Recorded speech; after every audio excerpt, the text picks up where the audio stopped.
တော့ပြီးဖျားခင်ကျေးဇူးတော်ကြီးပွားပါတယ်လို့နော်ကျေးဇူးတော်အဖြစ်ဒီညမှာလည်းကျွန်တော်တို့တစ်ဖက်ပြန်လဲပြီးတော့နှုတ်ကပတ်တော်ကိုဒီတစ်ပတ်အစဉ်ချင်းဖို့ရအတွက်ချိန်နာရီကောင်းကိုပြင်ဆင်ပေးတဲ့ဖျားခင်နာမတော်ကိုကြီးပွားတယ်ပြီးခဲ့တဲ့ရက်ကကျွန်တော်တို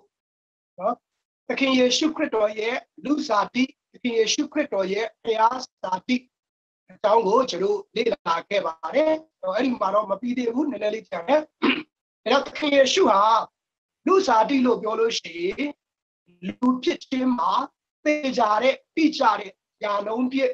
လူသားဖြစ်ခြင်းပေါ်မှာတို့တွေ့နိုင်တယ်လို့ဖျားဖြစ်ခြင်းလို့ပြောလို့ရှိရင်လည်းဖျားဖြစ်ခြင်းထဲမှာညာလုံးပြည့်တို့တွေ့ရတယ်ဒါကြောင့်မလို့ဘလို့ဩဝါဒမျိုးပဲကျွန်တော်ကြားဘလို့ပုံစံမျိုးပဲကျွန်တော်တို့တွေတုံတင်ချင်းခံရဒီနှုတ်ကပတ်တော်အတိုင်းကျွန်တော်တို့လေ့လာတဲ့အခါမှာသခင်ယေရှုရဲ့လူသားဖြစ်ခြင်းကိုသခင်ယေရှုရဲ့ဖျားဖြစ်ခြင်းကိုကျွန်တော်တို့တွေချွင်းချက်မရှိပေါ့နော်သူများလိန်ညာလို့မရတဲ့အထိနှုတ်ကပတ်တော်ကတော့ပေါ်ပြထားတယ်။ဒါကြောင့်မလို့နှုတ်ကပတ်တော်ကိုကျွန်တော်တို့မယုံရင်တော့ဒါကတော့ကျွန်တော်တို့နဲ့ပဲဆိုင်။ဒါကြောင့်နှုတ်ကပတ်တော်ပေါ်မှာကျွန်တော်တို့ယုံမလား။လူစကားပေါ်မှာယုံမလား။ prophet ကြီးစကားပေါ်မှာယုံမလား။ဖျားစကားပေါ်မှာယုံမလား။အဲ့ဒါကတော့တကယ်ကျွန်တော်တို့ရဲ့လက်တွေ့နော်နှုတ်ဆောင်ရမယ့်အသက်တာရဲ့အခြေအနေဖြစ်တယ်။အဲ့တော့မနေ့ကလေ့လာပြီးတဲ့ထဲမှာကျွန်တော်ဘယ်ရနဲ့သုံးသွားလဲဆိုလို့ရှိရင်အခုနှစ်သုံးကနေစနစ်မှာဆက်ကနေပြီးတော့ဒီမှာသုံးသွားဆိုတာကိုကျွန်တော်တွေ့ရတယ်။အဲ့ဒီမှာနောက်ဆုံးပါအကြောင်းကိုကျွန်တော်တို့လေ့လာခဲ့လဲဆိုလို့ရှိရင်သခင်ယေရှုခရစ်တော်ဟာလက်ချေသေးသောသူကိုပြန်ပြီးတော့ကောင်းစေနိုင်တယ်လို့နောက်ထပ်သခင်ယေရှုမှာဘာအခွင့်အာဏာရှိလဲဆိုလို့ရှိရင်အပြစ်လွတ်ပိုင်သောအခွင့်အာဏာရှိတယ်ဆိုတာကိုအဲ့ဒီမှာလည်းကကျွန်တော်တွေ့ရတယ်။ဒါဟာသခင်ယေရှုရှင်ပြန်ထမြောက်ပြီးဖျားဖြစ်မှအပြစ်လွတ်ပိုင်သောအရာမဟုတ်ဘူး။သခင်ယေရှုလူသားအနေနဲ့ရှိစဉ်တဲ့ကပင်လ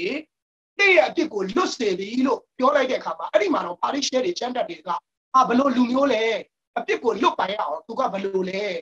ဆိုအဲ့ဒီထဲမှာတွေကသခင်ယေရှုဟာသူဟာဖျားဖြစ်တယ်ဆိုတာကိုတိတိကျကျပေါ်ပြနေတာဖြစ်တယ်ဒါပေမဲ့လက်မခံတဲ့လူတွေလည်းရှိတယ်ဒီနေ့ထိတိုင်အောင်သခင်ယေရှုဟာဖျားဖြစ်ခြင်းကိုလက်မခံတဲ့သူတွေဒါဆိုတာကိုကျွန်တော်တွေ့ပါတယ်အဲတော့သခင်ယေရှုဟာဖျားဖြစ်ခြင်းလူဖြစ်ခြင်းကိုကြည့်တဲ့အခါမှာယာလုံးပြည့်ကျွန်တော်ဖြစ်တယ်ဆိုတာကိုတွေ့ရတယ်။ဆက်လက်ပြီးတော့ကျွန်တော်သခင်ယေရှုရဲ့ဖျားစာတိအဖြစ်တော်ရဲ့လက္ခဏာတွေပေါ့နော်။တော့အဲမှာနံပါတ်18ရောက်လာတဲ့အခါမှာအရှင်ယေရှုလောကသို့ကြွလာရတော့အကြောင်းရင်းများမှာတစ်ခုမှာတဲ့။သခင်ယေရှုလောကကိုကြွလာတဲ့အကြောင်းရင်းတွေများစွာရှိတယ်။မနေ့ကပြောပြီးပြီနမိတ်လက္ခဏာတွေပြုတယ်။အနာငြိမ်းစေတယ်လေမုန်တိုင်းကိုငြိမ်စေတယ်နတ်ဆိုးကိုနေထုတ်တယ်သေတော်သူကိုရှင်းစေတယ်မျက်စိကန်းတော်သူကိုမြင်စေတယ်ဒီအရာတွေအားလုံးထဲမှာသခင်ယေရှုလောကကိုကြွလာတဲ့အဓိကရည်ရွယ်ချက်ကပါလေဆိုရင်ဒီယောဟန်အခန်းကြီး30အငယ်30ထဲမှာအဲ့ထဲမှာပြောလဲဆိုရင်ငါမူကားတိုးတို့သည်အသက်လွတ်ယုံမက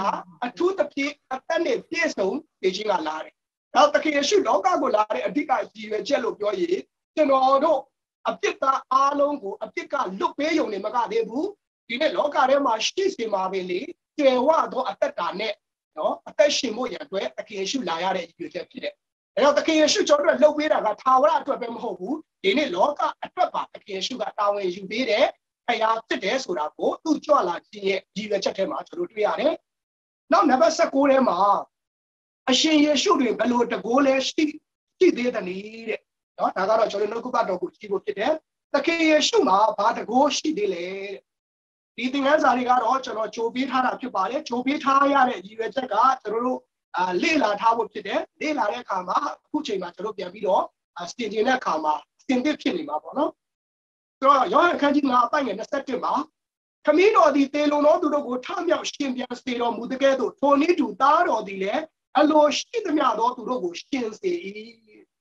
အရှင်ယေရှုမှာဘယ်လိုတကိုးရှိအဲ့ဒီမှာခမည်းတော်ကသေတော်သူကိုရှင်စေတယ်လို့သခင်ယေရှုခရစ်တော်ကလည်းသေတော်သူကိုရှင်စေနိုင်သောတကိုးရှိအဲ့ဒီတကိုးကခန္ဓာပိုင်းနဲ့လာစုအားဖြင့်ကျွန်တော်တို့တွေ့ရတယ်လာစုအားဖြင့်နော်ခန္ဓာပိုင်းသေခြင်းကိုလည်းရှင်တာတွေ့ရတယ်လို့ကျွန်တော်တို့ဝိညာဉ်ပိုင်းသေနေတဲ့သူကိုလည်းငါကိုယုံကြည်တော်သူဒီသေလွန်တော်လဲရှင်လိမ့်မယ်ဆိုတဲ့ရှင်ခြင်းကိုပေါ်ပြထားတယ်ဒါကြောင့်မလို့သခင်ယေရှုဟာခန္ဓာကိုဝိညာဉ်ကိုရှင်စေနိုင်သောအခွင့်တကိုးသိတယ်ဆိုတာကိုကျွန်တော်တို့ယုံမှားတန်တရားရှိစေရအောင်မဖြစ်တော့ပါဘူးเนาะဒါကြောင့်သခင်ယေရှုမှာ သေတော်သူကိုရှင်စင်နိုင်တဲ့အခွင့်တကူလည်းရှိတယ်ဒါဟာဖျားဖြစ်လို့เนาะဖျားရဲ့လက္ခဏာမို့လို့ဒါလုံနိုင်တာဖြစ်တယ်နောက်နံပါတ်20ကထာဝရအသက်ကိုလက်မခံရန်နဲ့တားဆီးသောအရာကပါလေထာဝရအသက်ရဖို့ရန်အတွက်ကျွန်တော်တို့เนาะအသက်တာထဲမှာတားဆီးနေတဲ့အရာကပါလေတော့အခန်းကြီး5အပိုင်ငယ်40ထဲမှာဗာတွေ့ရလဲဆိုလို့ရှိရင်သင်တို့ဒီအသက်ကိုရအောင်ငါထံတို့လာခြင်းမှာအလိုမရှိကြအဲ့ဒီမှာထာဝရအသက်ရဖို့စီးတားတဲ့အရာကဖျားရှိကိုလာဖို့ရန်အတွက်တန်တာမရှိခြင်းဖြစ်တယ်ဆိုတော့ဒီနေ့လောကမှာရှိတဲ့သူတွေကယေရှုလောက်ပေးတဲ့ယေရှုတော်အဖြစ်ကယ်တင်ခြင်းတို့ရောက်တဲ့ငါဟာလမ်းခီးဖြစ်တယ်ဆိုတဲ့လမ်းခီးရဲ့အရှင်သခင်ယေရှုရဲ့လှုပ်ဆောင်ပေးမှုကိုလက်မခံခြင်းဘူးဒါပဲလက်ခံခြင်းလဲဆိုလို့ရှိရင်နော်ကောင်းတာလို့ရင်ကောင်းတာရောက်မယ်ငါဘာသာတရားနဲ့ငါစ조사မယ်ငါရဲ့အစွမ်းငါရဲ့အကျင့်တီလာနဲ့ငါကောင်းတဲ့နေရာတွားမယ်ဆိုတဲ့အဲဒီစိတ်သဘောတွေကသခင်ယေရှုရှိကိုတွားဖို့ရန်အတွက်စီးတားထားတဲ့အရာတွေဖြစ်တယ်။အဲကြောင့်သခင်ယေရှုရှိကိုရောက်ဖို့ရန်အတွက်နော်ဘယ်အရာကမှအစီးတားမရှိပဲသခင်ယေရှုရှိကိုတွားသောနှလုံးသားကသာလေသာဝရအသက်ကိုရစီတာဖြစ်တယ်။ဒီနေ့အဲ့လိုပြောလို့ရှိရင်အခြားဘာသာဝင်တွေပဲမဟုတ်ပါဘူး။ကျွန်တော်တို့ခရစ်ယာန်တွေကိုယ်တိုင်သခင်ယေရှုလုပ်ပေးတဲ့ကယ်တင်ခြင်းအပြစ်လွတ်ခြင်းခွင့်ကိုကျွန်တော်တို့ကလက်ခံဖို့နှောင့်နှေးတယ်ဘာသာတရားအဖြစ်တော့ဘုရားရှိခိုးတယ်ဘုရားကြောင့်တက်တယ်ယနေ့ချင်းခံတယ်ဒါပေမဲ့ယေရှုပေးတဲ့ထာဝရအသက်ကိုတော့ကျွန်တော်တို့တွေသိချမှုလက်ခံမှုမရှိဘူးဆိုတာကိုကျွန်တော်တို့တွေ့ရပါတယ်အဲကြောင့်သခင်ယေရှုခရစ်တော်နော်ပေးတဲ့ထာဝရအသက်ကိုလိုချင်တယ်ဆိုလို့ရှိရင်သခင်ယေရှုရှိကိုသွားဖို့ဖြစ်တယ်ဒီရောက်နံပါတ်20ရဲ့အဖြေကဘာလဲဆိုရင်ထာဝရအသက်ရဖို့ရန်အတွက်အတားဆီးကဘာလဲဆိုရင်သခင်ယေရှုရှိကိုမတော်ခြင်းပင်ဖြစ်တယ်သခင်ယေရှုပေးတဲ့အရာကိုလက်မခံခြင်းပင်ဖြစ်တယ်ဆိုတာကိုတို့တွေအဖြေတွေ့ရပါတယ်နောက်နံပါတ်21ကတော့ဒါကကိုယ်တိုင်နော်ကိုယ်တိုင်တဦးချင်းတယောက်ချင်းစီတိုင်းသင်ယူလေ့လာခဲ့တဲ့သင်ခန်းစာကိုပြန်လဲသုံးသပ်ပြီးတော့ပါအဲ့ဒီသင်ခန်းစာထဲမှာသခင်ယေရှုဟာဘယ်လိုလူလဲအဲ့ဒါကိုကိုယ်တိုင်မြင်ဖို့ဖြစ်တယ်ပြီးခဲ့တဲ့ဆက်စချင်းမှာတော့ကျွန်တော်အစမှာမေခွန်းနှစ်ခုနော်သခင်ယေရှုမေးတဲ့မေခွန်းနှစ်ခုအကြောင်းကိုပြောခဲ့တယ်သခင်ယေရှုပထမမေးတဲ့မေခွန်းကလူတွေကငါ့ကိုဘယ်လိုပြောကြတယ်လဲဒုတိယမေခွန်းကမင်းတို့ကငါ့ကိုဘယ်လိုထင်လဲဆိုတော့အဲ့ဒီမေခွန်းနှစ်ခုထဲမှာအခု21မေခွန်းကသခင်ယေရှုအကြောင်းကိုကျွန်တော်လေ့လာပြီးပြီနော်လူစားတိဖျားစားတိဖြစ်ခြင်းကိုလေ့လာပြီးပြီအဲ့ဒီလေ့လာပြီးတဲ့အခါမှာသင်ကသခင်ယေရှုခရစ်တော်ကိုဘယ်လိုထင်လဲဘယ်လိုမြင်သွားလဲသခင်ယေရှုရဲ့ဖြစ်ခြင်းကိုဘယ်လိုနားလည်သွားလဲဘယ်လိုယုံကြည်လဲအဲ့ဒါကိုယ်တိုင်ရေးဖို့ရန်အတွက်ဖြစ်တယ်နော်ဆိုတော့ဒါကတော့ကိုယ်တိုင်လက်တွေ့ရှင်းသုံးရမယ့်အရာဖြစ်တယ်ဆိုတာကိုမမေ့စေချင်ဘူးအဲ့ဒါကိုတော့ကိုယ်တိုင်ဖြေပါနော်ဘာတွေဖြေရမလဲဒါကိုသိသွားတဲ့အရာပေါ့အရင်တော့ကတော့သခင်ယေရှုဟာလူဆိုလို့ရှိရင်လဲလူသားအပြစ်မဟုတ်တယ်လို့ဖျားဆိုလဲဖျားအပြစ်မဟုတ်ဘူးလို့ထင်ကောင်းထင်မယ်နော်သခင်ယေရှုဟာလူသားဆိုတဲ့တုံတင်မှုတွေကြားလို့ယေရှုဟာလူပဲဖျားမဟုတ်ဘူးဆိုတာကိုသိနေနဲ့လက်ခံထားရင်လက်ခံထားမယ်ဒါမှမဟုတ်ယေရှုဟာဖျားဖြစ်တဲ့အတွက်မှတကိုးရှိတယ်နော်လူလို့မကြီးထွားဘူးတခါတည်းတကိုးနဲ့ကြီးထွားတယ်ထင်ကောင်းထင်မယ်ဒါပေမဲ့အခုဒီသင်ခန်းစာကိုလေ့လာပြီးတဲ့အခါမှာသခင်ယေရှုကိုဘယ်လိုထင်လဲဆိုတဲ့အဖြေထဲမှာသင်ယုံကြည်လက်ခံလိုက်တဲ့အဖြေကဘာလဲဆိုတာကိုဒီနားမှာကျွန်တော်တို့ဒီရေးဖို့ဖြစ်ပါတယ်နော်ဟုတ်ပြီယေရှုတင်တယ်ဆက်လက်ပြီးတော့ကျွန်တော်တို့ဒီဘာရအောင်အဲ့ဒီအဖြေလေးကိုတော့လောလောဆယ်ထမရေးနိုင်သေးဘူးဆိုလို့ရှိရင်ခဏလေးကွက်လက်လေးခြံထားပြီးတော့ပြီးတဲ့အခါမှာပြန်စဉ်းစားပါဒီသင်ခန်းစာလေးကိုပြန်လေ့လာပြီးကျွန်တော်တို့နားလည်လိုက်တဲ့အရာသခင်ယေရှုဟာလူ100ရာနှုန်းဖြစ်တယ်လို့100ရာနှုန်းဖြစ်တယ်ဆိုတဲ့အရာပေါ်မှာစိတ်ချရေးအဲ့ဒီအတိုင်းပဲခြာရေးဖို့ရဖြစ်ပါတယ်လို့နောက်တစ်ချက်ကဘာလဲဆိုလို့ရှိရင်အရှင်ယေရှု၏လှုပ်ဆောင်ချက်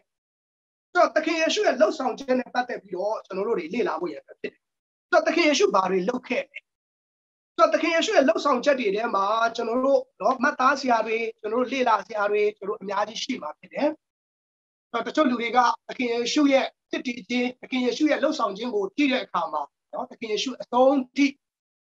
နမိတ်လက္ခဏာတွေလှုပ်ဆောင်တဲ့အရာတွေပေါ်မှာကျွန်တော်တို့ဟာစိတ်မချတဲ့အရာတွေအများကြီးရှိတယ်။နောက်သခင်ယေရှုဘာလုပ်ခဲ့လဲဆိုတဲ့အရာတွေကိုဒီနှုတ်ကပတ်တော်နဲ့ပဲကျွန်တော်တို့ချိန်ထိုးပြီးတော့လေ့လာဖို့ရအတွက်ဖြစ်ပါတယ်လို့နော်။ဒီမှာရေးထားတဲ့အရှင်ယေရှု၏လှုပ်ဆောင်ခဲ့သောတကုနမိတ်လက္ခဏာများတကုနမိတ်လက္ခဏာတွေသခင်ယေရှုအများကြီးလုပ်ခဲ့တယ်ပြီးတဲ့အခါမှာဟောပြောပုံတင်မှုတွေအများကြီးလုပ်ခဲ့တယ်ပုံသက်တွေများစွာဟာကျွန်တော်တို့အတွက်အတူယူပဲဖြစ်တယ်သခင်ယေရှုလုပ်ခဲ့တဲ့အရာ ပြီးတဲ့အခါမှာထိုလှုပ်ဆောင်ချက်များအတွက်အဓိကကျသောအရာမှာတဲ့ဒီလောကသို့ကြွလာပြီးအပြစ်သားကိုစားအသေးခံပေးခြင်းရှင်ပြန်ထမြောက်ခြင်းနှင့်ကောင်းကင်ဘုံသို့တက်ကြွသွားခြင်းများဖြစ်သည်အဓိကသခင်ယေရှုလောကထဲကိုကြွလာတဲ့အရာကတကောနမိတ်လက္ခဏာတွေပြီးတော့ရှင်တန်ရှင်းတဲ့တရားဖြောင့်မတ်ခြင်းတရားတွေဟောတဲ့အရာတွေထက်အဓိကကြွလာတဲ့ရည်ရွယ်ချက်တည်ဒီလောကထဲမှာရှိတဲ့အပြစ်သားကိုကယ်ဖို့အဲ့ဒီအပြစ်သားကိုစားလက်ဝါးကားတိုင်းမှာအသေးခံပေးတဲ့ကြိုချင်းခံပြီး3ရက်မြောက်သောနေ့မှာရှင်ပြန်ထမြောက်လျက်ကောင်းကင်ဘုံတို့တက်ကြွသွားတဲ့အရာကသခင်ယေရှုရဲ့အဓိကလှုပ်ဆောင်ချက်ဖြစ်ပါတယ်ဆိုတာကိုနားလည်သိခြင်းနဲ့ဒါကြောင့်မလို့တချို့လူတွေရဲ့အသက်တာထဲမှာကျွန်တော်ကြည့်တဲ့အခါမှာအဲ့ဒီသခင်ယေရှုရဲ့အဓိကလှုပ်ဆောင်ချက်ပျောက်ပြီးတော့ဘာတွေနဲ့ကျင့်တတ်နေလဲဆိုရင်တကောနမိတ်လက္ခဏာတွေလှုပ်တာနဲ့ပဲနော်ဒီတကောတွေသခင်ယေရှုဘလို့တကောပြတယ်တရားဟောဆရာတွေကလည်းဒီတကောနမိတ်လက္ခဏာအကြောင်းပဲပြောရင်လည်းနောက်ဆုံးဘလို့ပျောက်သွားလဲဆိုလို့ရှိရင်အဲ့ဒီတကောနမိတ်လက္ခဏာရဲ့အရှင်နှုတ်ကပတ်တော်ရဲ့အရှင်ယေရှုအကြောင်းမပါဘဲနဲ့ဟောပြောနေတဲ့တရားဟောချက်တွေလည်းကျွန်တော်အများကြီးတွေ့ရတယ်အဲ့ဒီအရာကစစ်မှန်တဲ့အေးဝင်ကလေးတရားမဟုတ်ဘူးစစ်မှန်တဲ့အေးဝင်ကလေးတရားကဓမ္မသစ်ကာလတစ်လျှောက်လုံးဒီဘု து ကိုပေါ်ညွှန်းနေလဲဆိုလို့ရှိရင်အပြစ်လွတ်ပေးသောယေရှုခရစ်တော်ရဲ့လှုပ်ဆောင်ခြင်းကိုပေါ်ပြနေတာဖြစ်တယ်။ဒါကြောင့်တရားတယောက်ကကျွန်တော်တို့ကိုတုံ့တင်မှုတယ်နော်။အဲ့လောက်ကောင်းတဲ့တရားဟောချက်ပဲဖြစ်ပါစေတဲ့။သခင်ယေရှုရဲ့အသေးခံခြင်းတကြိုချင်းရှင်ပြန်ထမြောက်ခြင်းလို့ခေါ်တဲ့ကယ်တင်ခြင်းမပါဘူးဆိုရင်အဲ့ဒီတရားဟောချက်ကပြည့်စုံတဲ့တရားဟောချက်လို့မပြောနိုင်ဘူးလို့ကျွန်တော်တို့ကိုတုံ့တင်ခဲ့။ဒါကြောင့်ကျွန်တော်တရားဟောတိုင်းမှာအဲ့ဒီသခင်ယေရှုရဲ့ကယ်တင်ခြင်းအကြောင်းမပါဘဲနဲ့နော်တရားမဟောပါဘူးနော်အနည်းဆုံးတော့အသက်တာပိုင်းဟောရင်လည်းဒီကယ်တင်ခြင်းကိုအခြေပြုပြီးတော့ပဲကျွန်တော်တို့ဟောကြတာဖြစ်တယ်ဟုတ်ပြီကျွန်တော်ဆက်ပြီးတော့လေ့လာရအောင်ကျွန်တော်တို့အပြစ်များအတွက်အသေးခံခြင်းတဲ့သခင်ယေရှုခရစ်ဟာကျွန်တော်တို့ရဲ့အပြစ်အတွက်အသေးခံခြင်းဒီအကြောင်းအရာကိုကျွန်တော်တို့လေ့လာဖို့ရအောင်ဖြစ်ပါတယ်တော့မဿဲအခန်းကြီး1အပိုင်ငယ်21ထဲမှာကောင်းကင်တမန်ကအရှင်ယေရှုဤလောကသို့ဘာအတွက်ကြွလာတယ်လို့ပြောတယ်လေအဲ့ဒီမှာမဿဲအခန်းကြီး1အပိုင်ငယ်21ထဲမှာကောင်းကင်တမန်ကသခင်ယေရှုကြွလာခြင်းအကြောင်းကိုဘယ်လိုပြောတယ်လဲဘာအတွက်ကြွလာရတယ်လို့ပြောတယ်လဲကျွန်တော်ဖတ်ရအောင်မဿဲအခန်းကြီး1အပိုင်ငယ်21သားယောက်ျားကိုဖွားမြင်လိမ့်မည်ထိုသားသည်မိမိလူတို့ကိုအပြစ်မှကယ်ချွတ်မိသူဖြစ်သောကြောင့်ယေရှုဟူသောအမည်ဖြင့်မဲရမည်ဟုကောင်းကင်တမန်ဆို၏အဲ့ဒီမှာသခင်ယေရှုလောကထဲကိုကြွလာရတဲ့ရည်ရွယ်ချက်ကောင်းကင်တမန်ပြောတဲ့အကြောင်းကပါလေမိမိလူတို့ကိုအပြစ်မှကယ်ချွတ်မိသူတနည်းအားဖြင့်သခင်ယေရှုလောကကိုကြွလာရတဲ့အကြောင်းရင်းကိုကောင်းကင်တမန်တွေကဘာပြောလဲဆိုရင်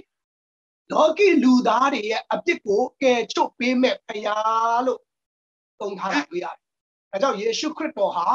ကျွန်တော်တို့လောကသားအားလုံးရဲ့အပြစ်တွေအသေးခံပေးဖို့ရန်လောကထဲကိုကြွလာတယ်ဆိုတာကိုကောင်းကင်တမန်ကကြိုတင်ပြီးတော့ပြောထားခဲ့တာဖြစ်ပါတယ်လို့နော်။နောက်တစ်ချက်နံပါတ်1မှာတပည့်တော်များကိုအရှင်ယေရှုဘာကြိုပြောခဲ့တယ်လဲ။မာကုအခန်းကြီး16အပိုင်ငယ်21ထဲမှာတပည့်တော်များကိုသခင်ယေရှုဘာကြိုတင်ပြီးတော့ပြောခဲ့တယ်လေဆိုတော့သခင်ယေရှုဟာတာမန်လူသားဆိုလို့ရှိရင်တော့သူပြောရင်ပြောတဲ့အတိုင်းဖြစ်လာမှာမဟုတ်ဘူးသခင်ယေရှုဟာဖခင်သားတော်နော်တကယ်ပဲဖခင်ဖြစ်သောကြောင့်ပြောတဲ့အရာတိုင်းကဖြစ်လာဒီနေ့ဆရာသမားတွေကတော့ပြောတယ်အပြောနဲ့အလုံးနဲ့မညီတာအများကြီးရှိတယ်သူတို့ပြောနေပေမဲ့နော်သူတို့ပြောတဲ့နှုတ်ကပတ်တော်တိုင်းအသက်တာထဲမှာမဖြစ်လာတဲ့အရာတွေအများကြီးဖြစ်လာတဲ့အခါမှာလူများလက်ညှိုးထိုးเสียကဲ့ရဲ့เสียတွေတရားဖို့ရှုပ်ချစရာတွေဖြစ်သွားတဲ့အရာတွေလည်းအများကြီးရှိတယ်။ဒါကြောင့်မဿဲ1621ထဲမှာနော်တို့တစ်ချက်လောက်ကြည့်အောင်မဿဲခန်းကြီး16အပိုင်းငယ်21ထဲမှာသခင်ယေရှုဘာပြောခဲ့သလဲ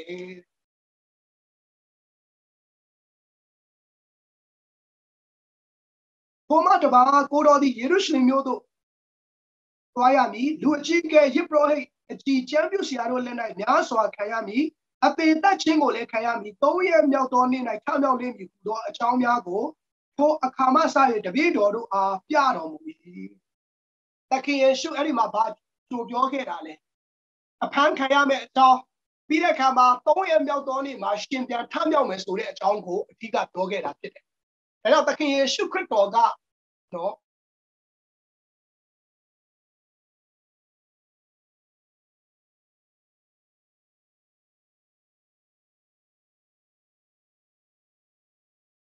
သေပြီးတော့မှအသေးခံတယ်ပြီးတဲ့အခါမှာသုံးအမြောက်ရဲ့အသက်တာနဲ့ဒီရှုအဲ့တော့တကယ်ရှောင်းရတယ်သေခံပြီးထားမြောက်မယ်ဆိုတဲ့အကြောင်းတိတိကျကျပြောခဲ့တယ်နော်ဖျားဖြစ်တယ်ပြောတဲ့အတိုင်းလှုပ်ဆောင်ချက်ကပြည့်စုံလာတယ်ဆိုတာကိုကျွန်တော်တွေ့ရတယ်နောက်နံပါတ်3မှာအရှင်ယေရှုဘယ်လိုသင်ခြင်းမျိုးကိုခံခဲ့တယ်လဲ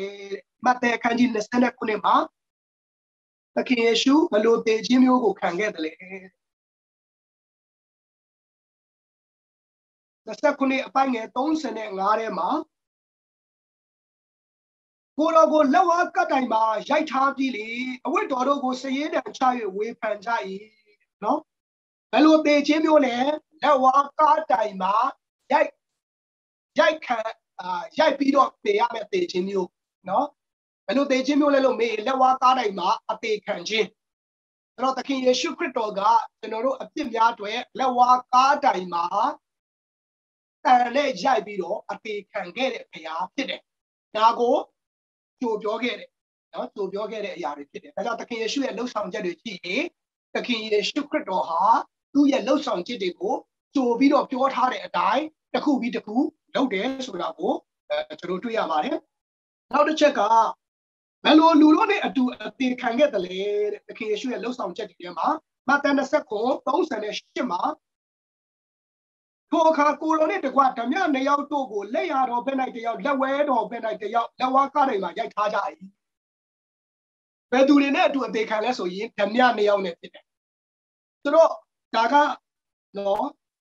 ဘာကိုတက်တယ်ပြုတ်နေတာလဲလို့မေးရင်ပုံမြင်ဆန်းဆန်းဒဏ္ဍာကြီးနော်ဒါယုံနှန်းစကားမဟုတ်ဘူးတကယ်လက်တွေ့ဖြစ်ရမယ်ဆိုတဲ့အရာကိုဒီကျမ်းစာရဲ့အထောက်ထားနဲ့ပြနေတာဖြစ်တယ်ဆိုတော့သခင်ယေရှုအသေးခံတာဟုတ်ရဲ့လားသခင်ယေရှုလောကထဲကြွလာတာဟုတ်ရဲ့လားဒီမေးခွန်းတွေပေါ့နော်ဒီမေးခွန်းတွေကိုတိတိကျကျနှုတ်ကပတ်တော်နဲ့ကျွန်တော်တို့တွေပြန်လဲဖြေရမယ့်အရာတွေဖြစ်တယ်တချို့ကတော့ဒါတွေမဟုတ်ဘူးဒါဒဏ္ဍာကြီးဖြစ်တယ်ပုံမြင်ဖြစ်တယ်နော်ဝိတ္ထုတပုတ်အနေနဲ့ပဲတပါးမျိုးသားတွေကမြင်တယ်ဒါပေမဲ့နှုတ်ကပတ်တော်ကနော်တိတိကျကျပြောထားတဲ့အတွက်ကြောင့်မလို့နှုတ်ကပတ်တော်နဲ့ပဲသူတို့ကိုပြန်ပြီးတော့တုတ်ပြန်မှုဖြစ်တယ်ဆိုတော့မယုံကြည်တဲ့သူတွေလေ့လာတဲ့အခါမှာသိပ္ပံပညာရှင်တွေတော့လေ့လာတွေ့ရှိသွားတဲ့အရာတွေဒီနေ့လောကထဲမှာအများကြီးရှိတယ်အဲကြောင့်ကျွန်တော်တို့ကသိပ္ပံပညာရှင်တွေရှာတွေ့တယ်ဆိုတော့ဒီ confirm အတည်ပြုပေးတာထက်နှုတ်ကပတ်တော်ကပို့ပြီးတော့တိကျတယ်ဆိုတဲ့အရာကိုကျွန်တော်တို့ယုံကြည်သူတွေကခံယူရမှာဖြစ်တယ်ကျွန်တော်ဆက်ပြီးတော့သွားရအောင်နံပါတ်4ဘုရားသခင်ကလူတိုင်းဘာဖြစ်တယ်လို့ပြောခဲ့တယ်လေနော်ဘုရားသခင်ကလူတိုင်းဘာဖြစ်တယ်လို့ပြောခဲ့တယ်လေယောမအခန်းကြီး3အပိုင်ငယ်23ထဲမှာနော်ဒီအကြောင်းကိုကျွန်တော်အားလုံးသိပါတယ်ဘယ်ကြောင့်ဒီကလူပေါင်းတို့ဒီဒူးဆိုင်ကိုပြု၍ဘုရားရှိမှာအထရေပြတ်တော့လူတိုင်းဘာဖြစ်လဲဒူးဆိုင်ကိုပြုပြီးဘုရားရှိမှာအထရေပြတ်တော်သူတွေဖြစ်ဒူးဆိုင်ပြုအထရေပြတ်အဲတော့လောကမှာရှိသောသူတွေအားလုံးကဒူးဆိုင်ကိုပြုတဲ့ဒူးဆိုင်နဲ့ကင်းလွတ်လက်ကလူတယောက်မှမရှိဘူးဘယ်သူတော်စင်သူတော်မြတ်ပဲဖြစ်ပါစေနေ့တိုင်းသူတို့ဟာကံ3ပါးလို့ခေါ်တဲ့ကာယဝစီမနှောနဲ့နော်အမြဲတမ်းကျူးလွန်နေတဲ့သူတွေကြီးပဲဖြစ်တယ်တခုမဟုတ်တခုအပြစ်ဒူးဆိုင်ကိုကျူးလွန်နေတဲ့သူတွေကြီးပဲဒီနေ့ကျွန်တော်တို့ကိုယ်တိုင်လည်းမလွတ်ပါဘူးဒါကြောင့်မလို့လောကမှာရှိသောသူတွေအားလုံးဟာဖယားကဘာပြောလဲဆိုလို့ရှိရင်ဒူးဆိုင်ကိုပြု၍ဖယားရှိမှာအပရိမဲ့တော်သူအတရေပြတ်တော်သူတနည်းအားဖြင့်သုံးစားလို့မရတော်သူလူအနေမှာတော့တကယ်ဟုတ်ပါတယ်တကယ်သူတော်စင်သူတော်ကောင်းတော့ဘာသာတရားကိုင်းဆိုင်တဲ့ကြီးညိုတယ်ပြောလို့ရပေမဲ့အဆဆကျွန်တော်သင်ခဲ့တဲ့သင်ခန်းစာထဲမှာလူဟာဝိညာဉ်သေးနေသောကြောင့်ခန္ဓာကြီးတဲ့အသက်ရှင်ပြီးဘုရားကိုကိုးကွယ်ခြင်းနဲ့ဘုရားနဲ့သက်ဆိုင်တဲ့အရာတွေလှုပ်ဆောင်နေခြင်းဟာကဲ့သို့လဲမြေတုံးပဲရောက်လာတဲ့အတွက်တိရစ္ဆာန်ကဲ့သို့ပဲဆိုတဲ့အရာကိုတို့ဆက်ဆံရေးတဲ့ကနေလေ့လာပြီးဖြစ်တယ်ဒါကြောင့်ဒီအရာမှာထူးထူးကျွန်တော်ပြောကြတိတ်တော့မရှိပါဘူးเนาะနံပါတ်5ဘုရားသခင်မြတ်တာကိုခရစ်တော်ဘယ်လိုပြခဲ့တယ်လဲရောမ5:8ဘုရားရဲ့မြတ်တာငါတို့ဒီအပြစ်ရှိခြင်းပြီးခရစ်တော်ဒီငါတို့အတွက်ကြောင့်အသေးခံတယ်ဆိုတော့ဘုရားသခင်ရဲ့မြတ်တာကိုခရစ်တော်ကဘယ်လိုပြခဲ့တာလဲငွေပေးပြီးတော့ကျွန်တော်တို့ကိုရွေးဝယ်တာမဟုတ်ဘူးဟတ်ချက်လောက်ဆိုပြီးတော့လက်ဖြောက်လေးတစ်ချက်တီးပြီးတော့အပြစ်ကလွတ်စေဆိုပြီးတော့ရွေးဝယ်တာမဟုတ်ဘူးဒါနဲ့လေအသေးခံခြင်းအဖြစ်တတ်တည်ပြခဲ့တာဖြစ်တယ် အဲ့တော့ခရစ်တော်တင့်ကိုရွေးဝယ်ရတဲ့လေးနဲ့မှုနော်အသေးခံခြင်းမြတ်တာကိုကျွန်တော်တို့တွေနားလည်ဖို့ရန်အတွက်သိအရေးကြီးတယ်ဒါကြောင့်ခရစ်တော်ရဲ့စစ်ချင်းမြတ်တာခမည်းတော်ရဲ့စစ်ချင်းမြတ်တာနော်အသေးခံခြင်းအဖြစ်ယေရှုခရစ်တော်ဟာ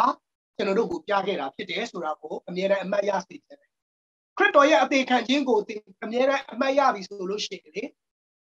ခရစ်တော်ရဲ့မြတ်တာကိုသဘောပေါက်လာလေတင့်အသက်တာထဲမှာအဲ့ဒီခရစ်တော်အဖို့လို့ငါဘယ်လိုအသက်ရှင်ရမလဲဆိုတာပို့ပြီးတော့နာခံလိုက်လျှောက်လေဖြစ်မှာဖြစ်တယ်နံပါတ်6ဟေရှာယကခရစ်တော်ဘာကြောင့်ဒုက္ခခံကြောင်းပြောခဲ့တယ်လေဟေရှာယကခရစ်တော်ဘာကြောင့်ဒုက္ခခံတယ်လို့ပြောခဲ့တယ်လေတဲ့ဟေရှာယအခန်းကြီး53အပိုက်ငယ်9ထဲမှာဘာကိုပေါ်ပြထားလဲကျွန်တော်တစ်ချက်ကြည့်အောင်ဟေရှာယအခန်းကြီး53အပိုက်ငယ်3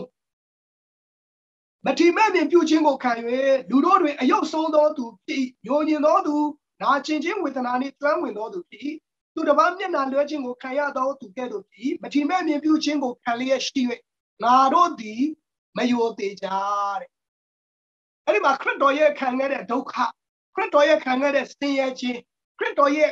ခံခဲ့တဲ့ပေးဆက်ခြင်းအဲ့ဒီအရာတွေအားလုံးဟာဒီလောကသားအားလုံးအတွက်ဖြစ်တယ်အဲ့ဒီလောကသားအားလုံးအတွက်လှုပ်ပေးတဲ့သခင်ယေရှုရဲ့ခံခဲ့တဲ့အရာတွေကိုကျွန်တော်ပြန်ကြည့်ရင်သူတစ်ပါးသခင်ယေရှုကဗာလဲမထီမဲ့မြင်ပြုခြင်းကိုခံရတယ်လူများဝိုင်းဝန်းကဲရဲတယ်တွင်းနဲ့ထွေးတယ်လောင်ပြောင်တယ်ဒါတွေသခင်ယေရှုခံရတယ်ယေရုရှလင်မြို့ထဲမှာဆိုလို့ရှိရင်လည်းကြောက်ခဲနဲ့ဖြစ်ပြီးတော့နော်မောင်းထုတ်ခံရတဲ့အခြေအနေတွေပြီးရင်လည်းဗာလဲလူတို့တွေအယုတ်ဆုံးသောသူဖြစ်တယ်သခင်ယေရှုခရစ်တော်ကလောကမှာမွေးတဲ့လူတွေအားလုံးထဲမှာမှနော်ဒီနှိတ်ချခြင်းနဲ့လူနေတဲ့ကြည့်ရုံညံ့တယ်လို့ပြောတဲ့ဒီနွားစခွက်ထဲမှာပိတ်ထားခြင်းကိုခံရတဲ့အခြေအနေတွေပြီးတဲ့အခါမှာနာကျင်ခြင်းဝေဒနာနဲ့ကျွမ်းဝင်နာကျင်ခြင်းအမျိုးမျိုးရိုက်နေခြင်းနော်အမျိုးမျိုးဒီနှိပ်စက်ခြင်းတွေကိုသခင်ယေရှုခရစ်တော်ကခံခဲ့တာဖြစ်တယ်ဒါတွေအားလုံးဟာဘု து ကြောင့်လဲလို့မေးလို့ရှိရင်ကျွန်တော်တို့ကြောင့်ဖြစ်တယ်ဒါကြောင့်အဲ့ဒီဟေရှာယ53:5ရဲ့လက်နည်းမှုသခင်ယေရှုလှုပ်ဆောင်မှုကိုသင်မြင်ကြည့်စမ်းပါမြင်ကြည့်ပြီးတော့ကျွန်တော်တို့အသက်တာထဲမှာဒီလောက်ကျွန်တော်တို့အတွက်အဖို့အခပေးပြီးတော့လှုပ်ဆောင်ခဲ့တဲ့ဖခင်နဲ့အတူကျွန်တော်ဘာဖြစ်လို့အသက်မရှင်နိုင်ရမှာလဲဆိုတော့နော်နှလုံးသားနဲ့ခံစားချက်အသက်တာထဲမှာဖြစ်လာမယ်ဆိုရင်တော့ရှင်ဘောလူပြောသလိုငါဟာခရစ်တော်နည်းတူသင်တို့ကျင့်တဲ့ကဲဆိုသင်တို့ဒီငါနည်းတူကျင့်ပါလို့ပြောတယ်ခရစ်တော်နည်းတူအသက်ရှင်ခြင်းအသက်တာကတော့လွယ်ကူလာလိမ့်မယ်လို့ကျွန်တော်အနေနဲ့ညွှန်လင့်ပါတယ်နံပါတ်9ဟေရှာယ53:6ရာတဲ့နံပါတ်ကကြီးအပြစ်လောက်တတ်သောလူသဘောသည်ဘာနဲ့တူတယ်လဲတဲ့ခုနကဟေရှာယအခန်းကြီး53အပိုက်ငယ်6မှာ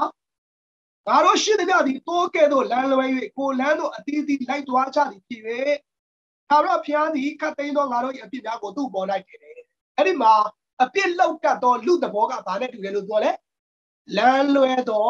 သူတဲ့လမ်းလွဲသောသူဆိုတော့ကျွန်တော်တို့ကိုအမြဲတမ်းလမ်းပြနေတယ်ကယ်တင်ခြင်းအမှုကိုပြုပြီးတော့နေ့စဉ်တာဝန်ယူနေတယ်နေ့စဉ်ကျွန်တော်တို့ကိုသွန်သင်တယ်နှုတ်ကပတ်တော်လည်းကျွန်တော်တို့ကိုပေးထားတယ်သွန်သင်မှုတွေကိုဒီနှုတ်ကပတ်တော်အားဖြင့်နေ့တိုင်းပြုတယ်အခြားသောသူတွေမိတ်ဆွေတငယ်ချင်းတွေဆရာသမားတွေအားဖြင့်အမြဲတမ်းသွန်သင်ခြင်းကိုကြားနေပါတော့လေကျွန်တော်တို့ဟာဘာဖြစ်တာလဲတိုးလို့အမြဲတမ်းလမ်းလွဲတယ်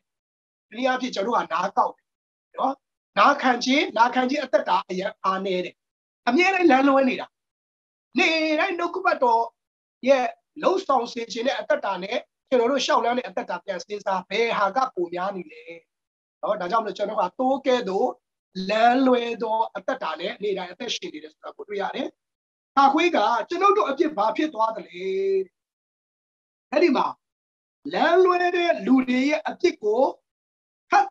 ခတ်သိမ်းသောငါတို့အပြစ်များကိုဘယ်ရောက်သွားလဲဆိုလို့ရှိရင်သူ့ပေါ်မှာတင်တယ်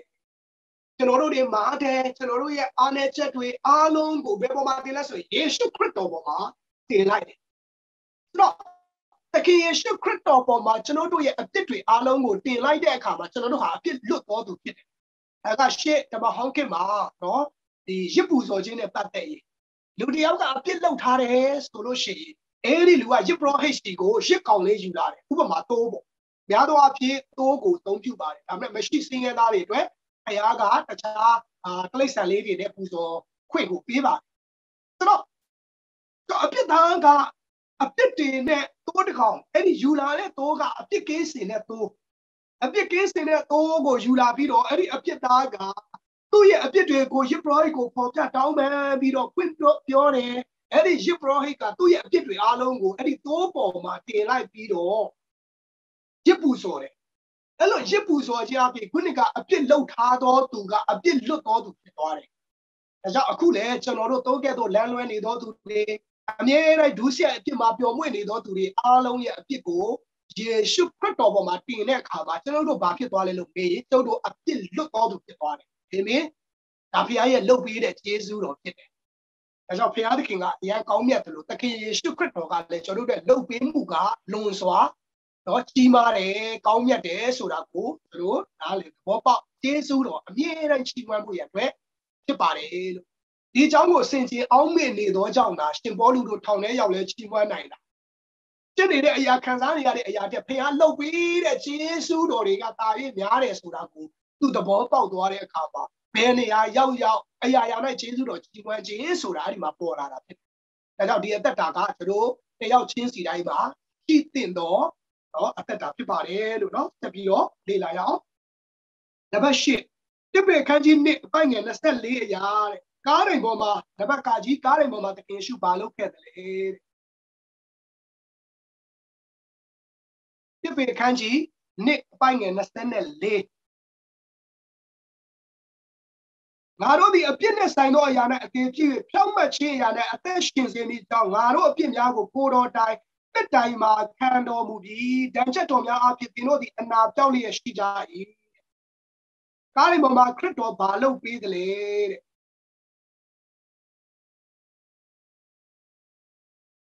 ကျွန်တော်တို့အပြစ်တွေသခင်ယေရှုကပါလဲကားရင်ပေါ်မှာအသေးခံပေးတယ်နော်ကျွန်တော်တို့အပြစ်များအတွက်သခင်ယေရှုဟာကားရင်ပေါ်မှာအသေးခံပေးတယ်သခင်ယေရှုဘာလုပ်ပေးလဲမေးရင်ကျွန်တော်တို့အပြစ်တွေအပြစ်များအတွက်သခင်ယေရှုဟာကားရင်ပေါ်မှာအသေးခံပေးတယ်ဆိုတာကိုတွေ့ရဒါကဘေကုန်းကပြည့်ဖြစ်တယ်ခခွေးကယခုကျွန်တော်တို့ဘယ်လိုအသက်ရှင်သင့်တယ်လဲတဲ့ဒါကအရေးကြီးတာပြီဆိုကျွန်တော်အပြစ်အားလုံးကဘာဖြစ်သွားပြီလဲကားရင်ပေါ်မှာယေရှုနဲ့သေပြီးပြီဆိုလို့ရှိရင်ကျွန်တော်တို့ဟာအခုအသက်ရှင်တဲ့အရာမှာဘာဖြစ်သွားပြီလဲအပြစ်တရားနဲ့ဆိုင်သောအရာ၌အသေးတဲ့ဖြောင့်မတ်ခြင်းအရာနဲ့အသက်ရှင်စေဖို့တဲ့ဒါဆိုလို့ရှိရင်ကျွန်တော်တို့ဟာသခင်ယေရှုနဲ့အတူကားရင်ပေါ်မှာအသေးခံယိုးမှန်တယ်ဆိုရင်အဲ့ဒီအပြစ်တွေထဲကနေလွတ်ပြီးတော့ကျွန်တော်တို့ဟာအခုဘာဖြစ်လဲဖြောင့်မတ်တော်သူဒါကကျွန်တော်တို့ဖြောင့်မတ်တော်သူဆိုတဲ့ဒီခံယူယုံမဲ့မဟုတ်ဘဲနဲ့ကျွန်တော်တို့ကဖြောင့်မတ်တော်အသက်တာနဲ့ကျွန်တော်တို့အသက်ရှင်မှုဖြစ်တယ်ခရစ်တော်ရဲ့ဖြောင့်မတ်တော်အသက်တာနဲ့ကျွန်တော်တို့အသက်ရှင်မှုဖြစ်တယ်ဒါကြောင့်ရှင်ပေါလုကဂလာတိ2:20မှာဒီစကားကိုပြောတာဖြစ်တယ်ငါကခရစ်တော်နဲ့လက်ဝါးကားလိုက်မှာအသေးခံပြီးသို့တော်လည်းအသက်ရှင်နေထို့သောဆိုတော့ငါဒီကိုယ်တိုင်မရှိခရစ်တော်ဒီငါနဲ့ရှင်တယ်ဒါကြောင့်ကျွန်တော်တို့ရဲ့ရှင်ခြင်းခရစ်တော်နဲ့အသေးခံတော်သူမှန်တယ်ဆိုရင်ကျွန်တော်တို့ရဲ့ရှင်ခြင်းကကျွန်တော်တို့ရဲ့ဇာတိသဘောနဲ့ရှင်ခြင်းမဟုတ်ဘဲနဲ့ခရစ်တော်ရဲ့နော်အသက်ရှင်ခြင်းအသက်တာနဲ့ရှင်ခြင်းဖြစ်တယ်ဒါကြောင့်နေ့စဉ်ကျွန်တော်တို့အသက်တာထဲမှာဘာသဘောနဲ့ကျွန်တော်တို့အသက်ရှင်နေလဲဘယ်လိုအသက်ရှင်နေလဲအဲ့ဒီအရာကိုကျွန်တော်တို့ပြန်ဆန်းစစ်ဖို့လုပ်နော်အဲ့ဒီအရာကိုဆန်းစစ်လိုက်မှကျွန်တော်တို့ကခရစ်တော်နဲ့တူငါသေခဲ့လားမသေဘူးလားဆိုတာအမြဲတမ်းကျွန်တော်အမှတ်ရနေမှာဖြစ်တယ်တကယ်လို့သခင်ယေရှုနဲ့သေတယ်ဆိုရင်ငါသေပြီသူများတွေငါ့ကိုလာစတဲ့သူများတွေငါ့ကိုအပြစ်ပြောသူများတွေငါ့ကိုကဲရဲ့သူများတွေငါ့ကိုဝိုင်းဝန်းပြဿနာရှာဆိုတော့ငါဆိုတဲ့အရာကသေပြီလို့သင်ဟာလက်ဝါးကားထဲမှာခရစ်တော်နဲ့သေထားပြီလို့ခံယူတော်သူဖြစ်တယ်ဆိုလို့ရှိရင်အဲ့ဒီငါဆိုတဲ့ဇာတိစိတ်နဲ့သင်ဟာတုတ်ပြန်တော့မှာမဟုတ်ဘူးဆိုတာကိုဒီအသက်တာကနော်ကျွန်တော်တို့ဒီအသက်ရှင်စင်မှာပေါ်လွင်နေစရာအကြောင်းဖြစ်လာမှာဖြစ်ပါတယ်နော်ဒါလည်းကျွန်တော်တို့အသက်တာထဲမှာခွန်အားယူပြင်ဆင်ဖို့ရန်အတွက်နော်နှုတ်ကပတ်တော်လေးတွေဖြစ်ပါတယ်လို့နံပါတ်9တစ်ချက်ကဘာပေါ်ပြထားလဲဆိုရင်ခရစ်တော်အသေးခံခြင်းကြောင့်လူနဲ့ဖျားပြန်ဆက်ခွင့်ရရုံမကားတဲ့ဒီပြည့်19အရာကျွန်တော်တို့အပြစ်ကိုဖျားဘာလို့ပေးလို့ဂရိထားတယ်လဲဆိုတော့ကျွန်တော်တို့အပြစ်တွေခရစ်တော်အသေးခံခြင်းအဖြစ်ကျွန်တော်တို့ဟာအပြစ်လွတ်ယုံနေမကသေးဘူးဘာလို့ပေးမယ်လို့ဖျားကဂရိပေးတာလဲတဲ့ကျွန်တော်ကြည့်ရအောင်ခေပြခန်းကြီး30ပိုင်းငယ်19မှာတဖန်တော်သူတို့ပြစ်မှားခြင်းလွန်ကျူးခြင်းအပြစ်အမျိုးမျိုးကိုငါမအောင်မေပဲနေမြူလာတည်းဘယ်လောက်ကောင်းမြတ်လဲဘုရားသခင်က ကျွန်တော်တို့အပြစ်တွေအားလုံးတခင်ယေရှုနဲ့အတူလက်ဝါးကားတိုင်းမှာအသေးခံပြီးတဲ့ယုံကြည်တဲ့နေ့ကစပြီးကျွန်တော်တို့အပြစ်တွေအားလုံးကိုဘာမလုပ်တော့ဘူးလဲမအောင်မေ့တော့ဘူးကျွန်တော်တို့ဟာအရင်တော့အပြစ်သားပါဆိုတဲ့အရာတွေလေတခင်ယေရှုနဲ့အတူတည်သွားတဲ့အခါမှာဖခင်ကမအောင်မေ့တော့သင်ကဘလောက်ပဲအပြစ်သားပြောနော်ဒါကြောင့်ကိုယ့်ရဲ့တက်တာမှာလည်းနေ့စဉ်နော်စကားပြောတဲ့အခါမှာသိပြီးတော့အရေးကြီးတယ်ကျွန်တော်ဆုတောင်းတဲ့အခါမှာကျွန်တော်ခဏကြားဘူးမှာဖြစ်ပါတယ်ဘုရားသခင်ကျွန်တော်ဟာအပြစ်သားတစ်ယောက်ဖြစ်တယ်အပြစ်သားဖြစ်တဲ့အတွက်အပြစ်လုံးမိတယ်အမြဲတမ်းပြောတာပေါ့နော်ကိုအပြစ်သားလို့အမြဲတမ်းခံယူနေတာဆိုတော့အဲ့ဒီအပြစ်သားလို့ခံယူနေခြင်းရဲ့အားနည်းချက်ကဘာဖြစ်လာလဲဆိုလို့ရှိရင်စာတန်ရဲ့တိုက်ခိုက်မှုကအရင်လွယ်တယ်မင်းအပြစ်သားပဲမင်းကိုနေ့ကအပြစ်လုပ်တယ်လေဆိုတော့အဲ့ဒီစာတန်ရဲ့တိုက်ခိုက်မှုနဲ့ကျွန်တော်တို့ဟာအသက်တာထဲမှာတန်လျာဝင်လာပြီးတော့အမြဲတမ်းကျွန်တော်ဟာအပြစ်သားဖြစ်ပါတယ်ဆိုတဲ့အရာကိုအမြဲတမ်းအမှတ်ရဖို့ရအတွက်ထုတ်ဖော်နေတဲ့ပုံစံဖြစ်တယ်။ဒါပေမဲ့သခင်ယေရှုလက်ဝါးကားတိုင်းမှာအသေးခံခြင်းအဖြစ်ဖခင်ကကျွန်တော်တို့ကိုဘယ်လိုသတ်မှတ်ပေးလဲဆိုရင်ကျွန်တော်တို့အပြစ်ရှိသမျှကိုမအောင်မေ့တော့ဘူး။ကျွန်တော်တို့ကဘယ်လိုလဲတနည်းအားဖြင့်လွတ်ပြီးကျွတ်ပြီးဒီလိုအသက်တာဖြစ်နေတာ။ဒါကြောင့်သင်ဟာအပြစ်သားမဟုတ်ဘူးဖခင်သားဖြစ်နော်ခရစ်တော်အဖြစ်ကျွန်တော်တို့ကအပြစ်လွတ်တော်သူဖြစ်တယ်။ဒါပေမဲ့ဒုစရိုက်အပြစ်လှုပ်လားလို့မေးရင်နော်လှုပ်တတ်မှာဖြစ်တယ်။လှုပ်တတ်တာဖြစ်တယ်နော်ဒါပေမဲ့ကျွန်တော်ဟာအပြစ်သားဖြစ်တယ်ဆိုပြီးတော့အပြစ်တွေကိုလုံနေဖို့ရတော့ဘုရားအလိုမရှိဘူး။သင်ကိုသင်ဘာလို့တတ်မှတ်တာလဲ။ဘုရားအဖြစ်ကြောက်မှတ်တော်သူလို့တတ်မှတ်ဖို့ရတော့တိတ်ပြီးတော့အရေးကြီးပါတယ်လို့နော်ဒီနေရာမှာဟေရှာယအခန်းကြီး61အပိုင်ငယ်30လဲဆိုတော့တုံလို့ပြောပြချင်တယ်။ဆိုအဲ့ဒီမှာကဲတင်ချင်းဝတ်လုံနဲ့ကျွန်တော်တို့ကိုလွမ်းခြုံသူလို့ကြောက်မှတ်ခြင်းအဝတ်တစားနဲ့ကျွန်တော်တို့ကိုခြုံပေးတယ်လို့ပြောတယ်။ဆိုတော့ဟေရှာယထဲမှာသခင်ယေရှုခရစ်တော်ကိုယုံကြည်တဲ့လူကလေကဲတင်ခြင်းရယုံနေမှာကဘာထပ်ဆင့်ပေးလဲဆိုရင်ဖြောက်မှတ်ခြင်းဝတ်လုံဟေရှာယ61:30ထဲမှာဒီလိုမျိုးပြောထားတာဖြစ်တယ်။ဒါကြောင့်ဖြောက်မှတ်ခြင်းဝတ်လုံနဲ့ကျွန်တော်တို့ဟာဝိစင်ခံရတော်သူတွေဖြစ်တယ်။ကဲတင်ခြင်းအဝတ်တစားနဲ့ငါ့ကိုဝိစင်စေဖြောက်မှတ်ခြင်းဝတ်လုံနဲ့ခြုံတော်မူပြီ။ဒါဆိုကျွန်တော်တို့ဟာဖြောက်မှတ်ခြင်းဝတ်လုံနဲ့ခြုံထားတော်သူဖြစ်တော့ကြောင့်သူများကကျွန်တော်တို့ကိုချိန်တဲ့အခါမှာဖြောက်မှတ်တော်သူအနေနဲ့မြင်ဖို့ရတဲ့သိရေးကြီးတယ်။ဆိုတော့ကျွန်တော်တို့အဲ့ဒီအဖြူဝတ်ရင်တော့မှပဲအဲ့ဒီအဖြူဝတ်တဲ့နေ့နဲ့တခြားအရာဝတ်တဲ့နေ့မတူဘူး။အယောင်တောက်တာကိုပြောတာမဟုတ်ဘူး။ကျွန်တော်တို့ရဲ့နေထိုင်မှုအဝတ်စားအဖြူဖြူလေးဝတ်တယ်ဆိုလို့ရှိရင်ကျွန်တော်ထိုင်ခြင်းတဲ့နေရာမထိုင်ဘူး။ဘာကြောင့်လဲဆိုလို့ရှိရင်အဖြူကညစ်ပေလွယ်တယ်သွန်းထင်းလွယ်တယ်။ဒါကြောင့်မို့ကျွန်တော်ထိုင်တဲ့နေရာလဲဘာလို့လဲဆိုရင်သတိထားတယ်။ဆိုတော့ဒါကြောင့်ကျွန်တော်တို့ကိုယေရှုခရစ်အားဖြင့်ဒီဟေရှာယထဲမှာပြောထားတာကဖြောင့်မတ်ခြင်းဝတ်လုံနဲ့ဝတ်ထားပေးပြီးပြီတဲ့ခြုံပေးထားပြီးပြီတဲ့အဲ့ဒီဖြောင့်မတ်ခြင်းဝတ်လုံမညစ်ညူးစေဖို့မညစ်နွမ်းစေဖို့မညစ်ပတ်ဖို့ရတဲ့ကျွန်တော်တို့ရဲ့နေထိုင်ပြုမှုကိုကျွန်တော်တို့ကိုယ်တိုင်ကတတိပြုရတာဖြစ်တယ်။ဒါကကျွန်တော်တို့ကိုယ်တိုင်နေ့စဉ်အသက်တာထဲမှာလုပ်ရမယ့်အရာဖြစ်တယ်။ကျွန်တော်တို့တွေမတန့်ရှင်းတဲ့နေရာသွားရင်တော့ဒီ wisdom ညစ်ပတ်သွားလိမ့်မယ်။ညစ်ပတ်သွားတဲ့အခါမှာဘယ်သူအပြောခံရမလဲဖခင်ဟာဖခင်သားပြောပြီးတော့ညစ်ပတ်နေတာပဲနော်ဒါဖခင်နာမတော့ရှုပ်ရှားစရာဖြစ်တယ်ဒါကြောင့်ကျွန်တော်တို့ကိုဝတ်သင်ပေးထားတဲ့ဖြောင့်မတ်ခြင်းဝတ်လုံကိုမညစ်ညမ်းစေဖို့သင်တို့ဟာနော်1 31မှာပြောသူစားတော်၎င်းတောက်တော်၎င်းခတ်သိမ်းတော်မူသခင်ဘုရားဘုန်းကိုထောက်ပြီးပြုပါလို့ပြောထားတော့ကျွန်တော်လှုပ်ဆောင်မှုမှာဖခင်ဘုန်းကိုထောက်ပြီးတော့နော်ခတ်သိမ်းတော်အရာနေထိုင်ပြုမှုကိုတတိထားဖို့ရတဲ့နော်ကျွန်တော်တို့တိုက်တွန်းချင်ပါတယ်လို့နော်ဟုတ်ပြီကျွန်တော်ဆက်ပြီးတော့ဒီရာရဲ့ချုပ်လေးမှာပြောလဲဆိုရင်အပြစ်ကားတဲ့ယံမီးကိုမွေးစေပြီးခရစ်တော်ကယံကိုငြိမ်းစေ၏ဒီစကယ်လုံးလေးသတိထားမယ်နော်အပြစ်ကားယံမီးကိုမွေးစေပြီးခရစ်တော်ကယံကိုငြိမ်းစေတယ်ကျွန်တော်တို့အပြစ်ကြောင့်ဖျားနဲ့ကင်းကွာသွားတယ်အေဒီဥယျာဉ်ထဲကနေမောင်းထုတ်ခံရတယ်အေဒီဥယျာဉ်ကိုဖျောက်ပလိုက်တယ်အေဒီဥယျာဉ်ဘယ်မှာရှိမှန်းတော့မှပဲမသိဘူးဆိုတော့အေဒီဥယျာဉ်ကိုကောင်းကင်နမတွေကမီးစက်လက်နဲ့ကာထားတယ်ဘယ်သူမှဝင်လို့မရတော့ဘူးအဲ့ဒီချိန်ကစပြီးကျွန်တော်တို့ရဲ့မူလတည်ရှိတဲ့နိုင်ငံတော်ပျောက်သွားတယ်။ဒါကြောင့်မလို့မဿဲ6:33မှာသခင်ယေရှုဆက်ဆရင်တရားဟောတာအဲ့ဒါနိုင်ငံတော်နဲ့ဖြောင့်မတ်ခြင်းတရားကိုရှင်းဥစွာရှာလို့ပြောနေခြင်းဒီဖခင်အလုပ်ကိုအရင်လုပ်ပါလို့အားပေးနေတာထက်ဘာကိုပြောနေတာလဲဆိုရင်ကျွန်တော်တို့ကိုဖခင်သခင်ရည်ရွယ်ချက်နဲ့ဖန်ဆင်းထားတဲ့နိုင်ငံတော်ပျောက်သွားတာ။တနည်းအားဖြင့်ဖခင်ရဲ့ပြည့်စုံခြင်းအေရင်ဥယျာဉ်ပျောက်သွားတယ်။အဲ့ဒီနိုင်ငံတော်ပျောက်သွားတာကိုအရင်ရှာဖို့ရန်အတွက်ကျွန်တော်တို့ကိုလို့ဆော်နေတာဆိုတော့အဲ့ဒီနိုင်ငံတော်ကဘု து အားဖြင့်ကျွန်တော်တို့ပြန်တွေ့တယ်ယေရှုခရစ်အားဖြင့်နိုင်ငံတော်ပြန်တွေ့တယ်ယေရှုခရစ်အားဖြင့် ကျွန်တော်တို့ဟာဖျားထံကိုပြန်လဲဝင်ခွင့်ရအဲ့ဒါကနော်တတ်တဲ့633ဟာအဓိကတည်တင်ခြင်းနဲ့သက်ဆိုင်တဲ့နှုတ်ကပတ်တော်ဖြစ်တယ်လို့ကျွန်တော်အနေနဲ့တော့ခံယူတယ်ဒါကြောင့်မလို့ကျွန်တော်တို့အဖြစ်ကဖျားနဲ့ယံသူဖြစ်စေတယ်ဒါပေမဲ့ယေရှုခရစ်တော်ကကျွန်တော်တို့ရဲ့ဖျားနဲ့ယံကိုငြိမ်းပေးလိုက်တယ်ဖျားရှိကိုဝင်လို့မရဘူးကလေကာကာထားတယ်အဲ့ဒီကလေကာကယေရှုခရစ်အသေးခံရပြီဘာဖြစ်သွားလဲအထက်ဆုံးမအောင်ဆုံးထက်ချမ်းဝဲသွားတယ်အစီအတားမရှိဝင်ခွင့်ရသွားတယ်ဟိုကဲ့သို့ဝင်ခွင့်ရအောင်ပြုပေးတဲ့ဘုရားနာမတော်ဘုန်းကြီးပါစေနောက်တစ်ချက်ကဘာပြောထားလဲဆိုရင်အပြစ်ကလူနဲ့ဘုရားကြားကြောက်ကိုဖြစ်စေပြီးခရစ်တော်ကကြောက်ကူးရန်တရားခင်းပေးတယ်ကျွန်တော်အပြစ်ကဘုရားနဲ့လူကြားထဲမှာဆက်လို့မရအောင်ကျွန်တော်ကိုကြောက်ကြီးတပွဲထားပေးမယ်အဲ့ဒီကြောက်ကိုကူးဖို့ရန်အတွက်ကျွန်တော်တို့ရဲ့အကျင့်သီလဘာသာတရားနဲ့ကူးလို့မရဘူးဒါပေမဲ့ဗာလဲယေရှုခရစ်အားဖြင့်ကျွန်တော်ဟာအဲ့ဒီကြောက်ကိုကူးရတဲ့အခွင့်ရရှိတယ်ဆိုတာကိုပေါ်ပြထားတာဖြစ်ပါတော့အဲ့ဒီလိုမျိုးသင်ခန်းစာရှိတယ်ကြားပြုတ်ပေးတဲ့ကောင်းမှုကုန်းနဲ့ကုန်းအကြောင်းတော့ပုံမှန်ကျွန်တော်ဒီဇိုင်းပဲပါဆိုရင်တော့ဒီကုန်းနဲ့ကုန်းအကြောင်းကိုပုံလေးနဲ့ပေါ့အင်္ဂလိပ်ဝင်ကနေဒါလေးကိုတော့ကျွန်တော်သင်ပေးတယ်ဒီမှာတော့နော်ကျွန်တော်လည်းစဉ်းစားနေတယ်ဒီမှာရှိတဲ့သူတွေသင်ခြင်းနဲ့လေ့လာခြင်းနဲ့ဆိုလို့ရှိရင်တော့ကျွန်တော်တို့ဒါသင်မှာဖြစ်တယ်တရက်လောက်တော့နော်အချိန်ယူမှာဖြစ်တယ်ဒါမှမဟုတ်အကုန်လုံးရပြီးတည်ပြီးဆိုလို့ရှိရင်လည်းကျွန်တော်တို့ဒီဟာမထည့်တော့ဘူးပေါ့နော်အဲ့ဒါလေးလည်းသင်ဖို့လေ့လာဖို့ဆန္ဒရှိလို့ရှိရင်ကျွန်တော်တို့တွေပြောပေးလို့ရပါတယ်လို့နော်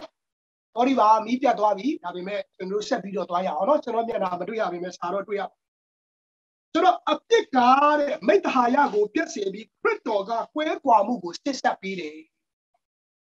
ကျွန်တော်တို့ရဲ့အပြစ်ကဘာဖြစ်စေလဲဆိုလို့ရှိရင်ဖျားနဲ့မိတ္တဟာယပြည့်စေဒါပေမဲ့ခရစ်တော်ကတော့အဲ့ဒီကွဲကွာနေတဲ့အပြစ်ကြောင့်ကွဲကွာနေတဲ့အရာကိုပြန်လဲစစ်ဆက်ပေးခြင်းအပြင်ကျွန်တော်တို့ဟာဖျားနဲ့တာအဖတော်ဆက်ရတဲ့အခွင့်ကိုရရှိခဲ့တာဖြစ်တယ်ဒါယေရှုခရစ်တော်ပြုပေးတဲ့နော်ကောင်းမှုတွေဖြစ်တယ်ဒီဟာအဖြစ်ကျွန်တော်ခံစားဖို့ဖြစ်တယ်ဆက်လက်ပြီးတော့ကျွန်တော်တွေလေ့လာသွားဖို့ဖြစ်ပါတယ်လို့ဒီကောင်းစဉ်ကတော့ဗာလဲဆိုရင်သေခြင်းမှာယေရှုရှင်ပြန်ခဲ့ပြီသခင်ယေရှုခရစ်တော်ဟာကျွန်တော်တို့ပြည့်အတွက်အသေးခံပြီးတော့သေခြင်းကနေရှင်ပြန်ထမြောက်ခဲ့တဲ့ဖခင်ဖြစ်တယ်သေပြီးတော့ပြီးသွားတာမဟုတ်ဘူးအဲကြောင့်ရှင်ဘောလူကပြောတယ်သခင်ယေရှုခရစ်တော်ဟာတဲ့သေပြီးလို့သာသေပြီးမှသေခြင်းမှာဒါလမ်းဆုံးသွားရင်ကျွန်တော်ဟာယုံကြည်တော့လဲအကျိုးမရှိဘူး။ဒါကြောင့်သခင်ယေရှုခရစ်တော်ဟာအခြားသောပုဂ္ဂိုလ်တွေလိုသေပြီးတော့ဘဝဆုံးသွားတာမဟုတ်ဘဲနဲ့သေခြင်းကိုအောင်မြင်ခဲ့တဲ့ဘုရားရှင်ခဲ့တဲ့ဘုရားဖြစ်တယ်။အဲ့ဒီຢာကတဏှာကြီးမဟုတ်ဘူးပုံမြင်မဟုတ်ဘူးဒုက္ခပတ်တော်ထဲမှာတိကျတဲ့သက်သေတန်းချက်လေးတွေကိုကျွန်တော်တို့ရှာဖွေလေ့လာဖို့ရဖြစ်ပါလေနော်။နံပါတ်10အရှင်ယေရှုသည်သေပြီးသူဘာဖြစ်မိဘူးပြောခဲ့တယ်လေဆိုတော့သခင်ယေရှုသေပြီးတော့ရှင်မပဲဖြစ်လာတာမဟုတ်ဘဲနဲ့မသေးခင်တည်းကဒီအဖြစ်အပျက်တွေအားလုံးကိုကြိုပြီးတော့ပြောခဲ့တာဖြစ်တယ်။တော့အခန်းကြီး1ပိုင်းငယ်19နဲ့21ကိုကျွန်တော်ဖတ်ရအောင်။တော့အခန်းကြီး1ပိုင်းငယ်19ကနေ22မှာပြောထားလဲလူတို့ကအနှစ်46နှစ်ပတ်လုံးဒီဗိမာန်တော်ကိုတည်ဆောက်ရ၏တေမူက3ရက်ဒီနေ့တည်ဆောက်နေတော်ဟုဆိုကြ၏ထို့သောမိန်တော်မူရာ၌မိမိကိုဒီဟုသောဗိမာန်ကိုအမတ်ပြု၍မိန်တော်မူ၏ထို့ကြောင့်သေခြင်းမှထမြောက်တော်မူသည်နောက်ကိုစကားတော်ကိုတပည့်တော်တို့သည်မမိကြသဖြင့်ကျမ်းစာကို၎င်းယေရှု၏နှုတ်ကပတ်တော်ကို၎င်းယုံကြ၏အဲ့ဒီမှာဘာတွေ့ရလဲဆိုလို့ရှိရင်သခင်ယေရှုခရစ်တော်ဟာဒီယောဟန်အခန်းကြီး1ထဲမှာတည်းကနော်အဲ့ဒီမှာဗိမာန်တော်ကိုငါဖြိုမယ်ဒီဘိုးဘေးတွေကဒီဗိမာန်တော်ကို46နှစ်လုံးစောက်ခဲ့ရတယ်အဲ့ဒီဗိမာန်တော်ကိုဖြိုပြီးတော့ငါ3ရက်အတွင်းစောက်မယ်လို့ပြောတဲ့အခါမှာလူတွေကနားမလည်နိုင်ဘူးဘာလဲဒါပေမဲ့တကယ်ရည်ရွယ်ချက်ကဘာလဲဆိုရင်သခင်ယေရှုခရစ်တော်ဟာအသေးခံခြင်းတကြိုခြင်း3ရက်မြောက်သောနေ့မှာရှင်ပြန်ထမြောက်ခြင်းကိုဟောပြုနေတာဖြစ်တယ်ဗိမာန်တော်ဒီဟုသောကျွန်တော်တယောက်ချင်းစီတိုင်းအဲ့ဒီမှာတိုးဝင်လို့ရတယ်ကျင်းဝတ်တဲ့ဒီကျွေးနှုတ်ခြင်းကိုပေါ်ဆောင်နေတာဖြစ်တယ်ဆိုတာကိုဒီယောဟန်အခန်းကြီး1ထဲမှာတည်းကကြိုတင်ပြီးတော့ပြောထားတာဖြစ်ပါတယ်။နောက်တစ်ချက်ကျွန်တော်ဆက်ကြည့်အောင်နံပါတ်7အရှင်ယေရှု၏တဲ့တင်းချိုင်းကူ၌အမျိုးသမီးများကိုကောင်းကင်တမန်ဘာပြောခဲ့သလဲ တခင်ယေရှုရဲ့တင်းချိုင်းကူမှာတခင်ယေရှုရှင်ပြန်ထမြောက်တဲ့မနေ့မှာနော်အဲ့ဒီမှာအမျိုးသမီးအဖွဲ့တွေကသွားတယ်ဆိုတော့တခင်ယေရှုကိုစီနဲ့လိမ့်ချံဖို့နော်အမျိုးသမီးအဖွဲ့တွေကသွားတယ်အဲ့ဒီမှာတင်းချိုင်းအုတ်ကူမှာပိတ်ထားတဲ့ကြောက်ကလည်းဖယ်ထားပြီးပြီဆိုတော့အဲ့ဒီမှာကောင်းကင်တမန်တစ်ပါးကပေါ်လာပြီးတော့ဗာပြောလေတစ်ကနေငါးထဲမှာခုနှစ်ရက်တွင်ပထမနေ့ရဲ့အာယုံတက်သောအချိန်တိုင်းထိုမိန်းမတို့သည်အခြားသောမိန်းမတို့နှင့်တကွာမိမိတို့ပြင်ဆင်သောနတ်သားမျိုးကိုဆောင်တဲ့တင်းချိုင်းတော်တို့သွားကြရောက်သောအခါတွင်းဝ၌ပိတ်တော်ကြောက်သည်လိမ့်လံရဲ့ရှိသည်ကိုတွေ့မြင်၍အတွင်းသို့ဝင်သောအရှင်ယေရှု၏အလောင်းတော်ကိုမတွေ့ကြထိုအကြောင်းကြောင့်သူတို့သည်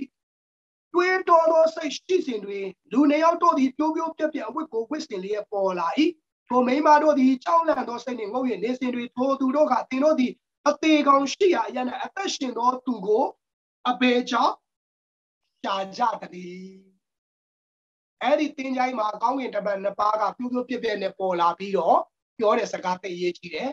အသေးကောင်ရှိရာအရမှာအသက်ရှင်သောသူဘာကြောင့်ရှာတယ်လဲဒီစကားလုံးလေးကအရေးကြီးတယ်ဆိုတော့အခုနော်အခြားသောဘာသာဝင်တွေကတင်းချိုင်းမှာဘာလုပ်ကြလဲဆိုလို့ရှိရင်ဘုရားနိုင်တွေထုံးတယ်သူ့တောင်းပွဲတွေလုပ်ကြတယ်နော်အခြားသူတွေပြီးတဲ့အခါမှာကျွန်တော်ယုံကြည်သူတွေလည်းတင်းချိုင်းမှာတွားပြီးတော့နော်ခဏအုပ်ကူလေးတွေတွားကြည့်ကြတယ်အဲ့ဒီမှာအလွမ်းပြေပဲပြောမလားဘာပဲပြောမလားပေါ့နော်ပေါ်တွားကြည့်ကြဆိုတော့ကျွန်တော်မိခင်ဆုံးတော့ကျွန်တော်အဖကလည်းတင်းချိုင်းကိုခဏသွားတယ်ကျွန်တော်တို့ကလည်းမသွားစေချင်ဘူးနည်းနည်းလေးလမ်းဝေးတယ်နော်သူကစက်ဘိန်းနဲ့ပဲသွားတော့မသွားစေချင်ဘူးဘလို့မှပြောလို့မရလစ်တာနဲ့အဲ့ဒီတင်းချိုင်းပဲသူ့မိမအုပ်ကူရှိတဲ့နေရာပဲသွားတယ်အဲ့ဒါနဲ့ကျွန်တော်ဒီနှုတ်ကပတ်တော်ကိုပြောတယ်ဒီတင်းချိုင်းကပေတော်သူတွေထားတဲ့နေရာယေရှုခရစ်တော်ကိုယုံတော်သူကဒီတင်းချိုင်းမှာမရှိဘူးတင်းချိုင်းမှာကမြေခန္ဓာရုပ်အလောင်းပဲရှိတယ်ဆိုတော့ဒါကြောင့်ကျွန်တော်တို့ရဲ့တင်းချိုင်းမှာပေတော်သူရှိတော်ကြောင့်တင်းချိုင်းမှာအသက်ရှင်တော်သူကိုတွားပြီးတော့ပူဇော်ပတ်တာเสียဆုတောင်းပေးเสียမေတ္တာပို့เสียဘာအကြောင်းမှမရှိဘူးယေရှုခရစ်တော်ကိုယုံတော်သူကအဲ့ဒီတင်းချိုင်းအုပ်ကူမှာမရှိဘူးအမြဲတမ်းမရစေချင်တယ်ဒါကြောင့်ဒီအမျိုးသမီးတွေကသခင်ယေရှုရဲ့တင်းချိုင်းကိုတွားပြီးတော့ယေရှုရှိမှပဲအထင်နဲ့တွားတာဖြစ်တယ်ဒါပေမဲ့သခင်ယေရှုမရှိဘူးဘာကြောင့်လဲပေခြင်းကနေရှင်တဲ့ဘုရားကတင်းချိုင်းမှာဘတော်မှမနေဘူးဒါကြောင့်ကျွန်တော်မှတ်ထားပါကျွန်တော်တို့ယုံကြည်သူတွေရဲ့နော်ပေခြင်းကတင်းချိုင်းမှာလမ်းဆုံးတာမဟုတ်ဘူးတင်းချိုင်းမှာလမ်းဆုံးတဲ့သူတွေအတွက်ကတော့အဲ့ဒီမှာသူတို့တွေပူဇော်ပတ်တာခြင်းတွေလုပ်ချင်လုပ်လိမ့်မယ်ယုံကြည်သူဒီတင်းချိုင်းမှာလမ်းမဆုံးဘူးအဖရှိမှသွားနေတာဖြစ်တယ်ဆိုတာကိုဒီနားလေးမှာအမှတ်ရစေခြင်း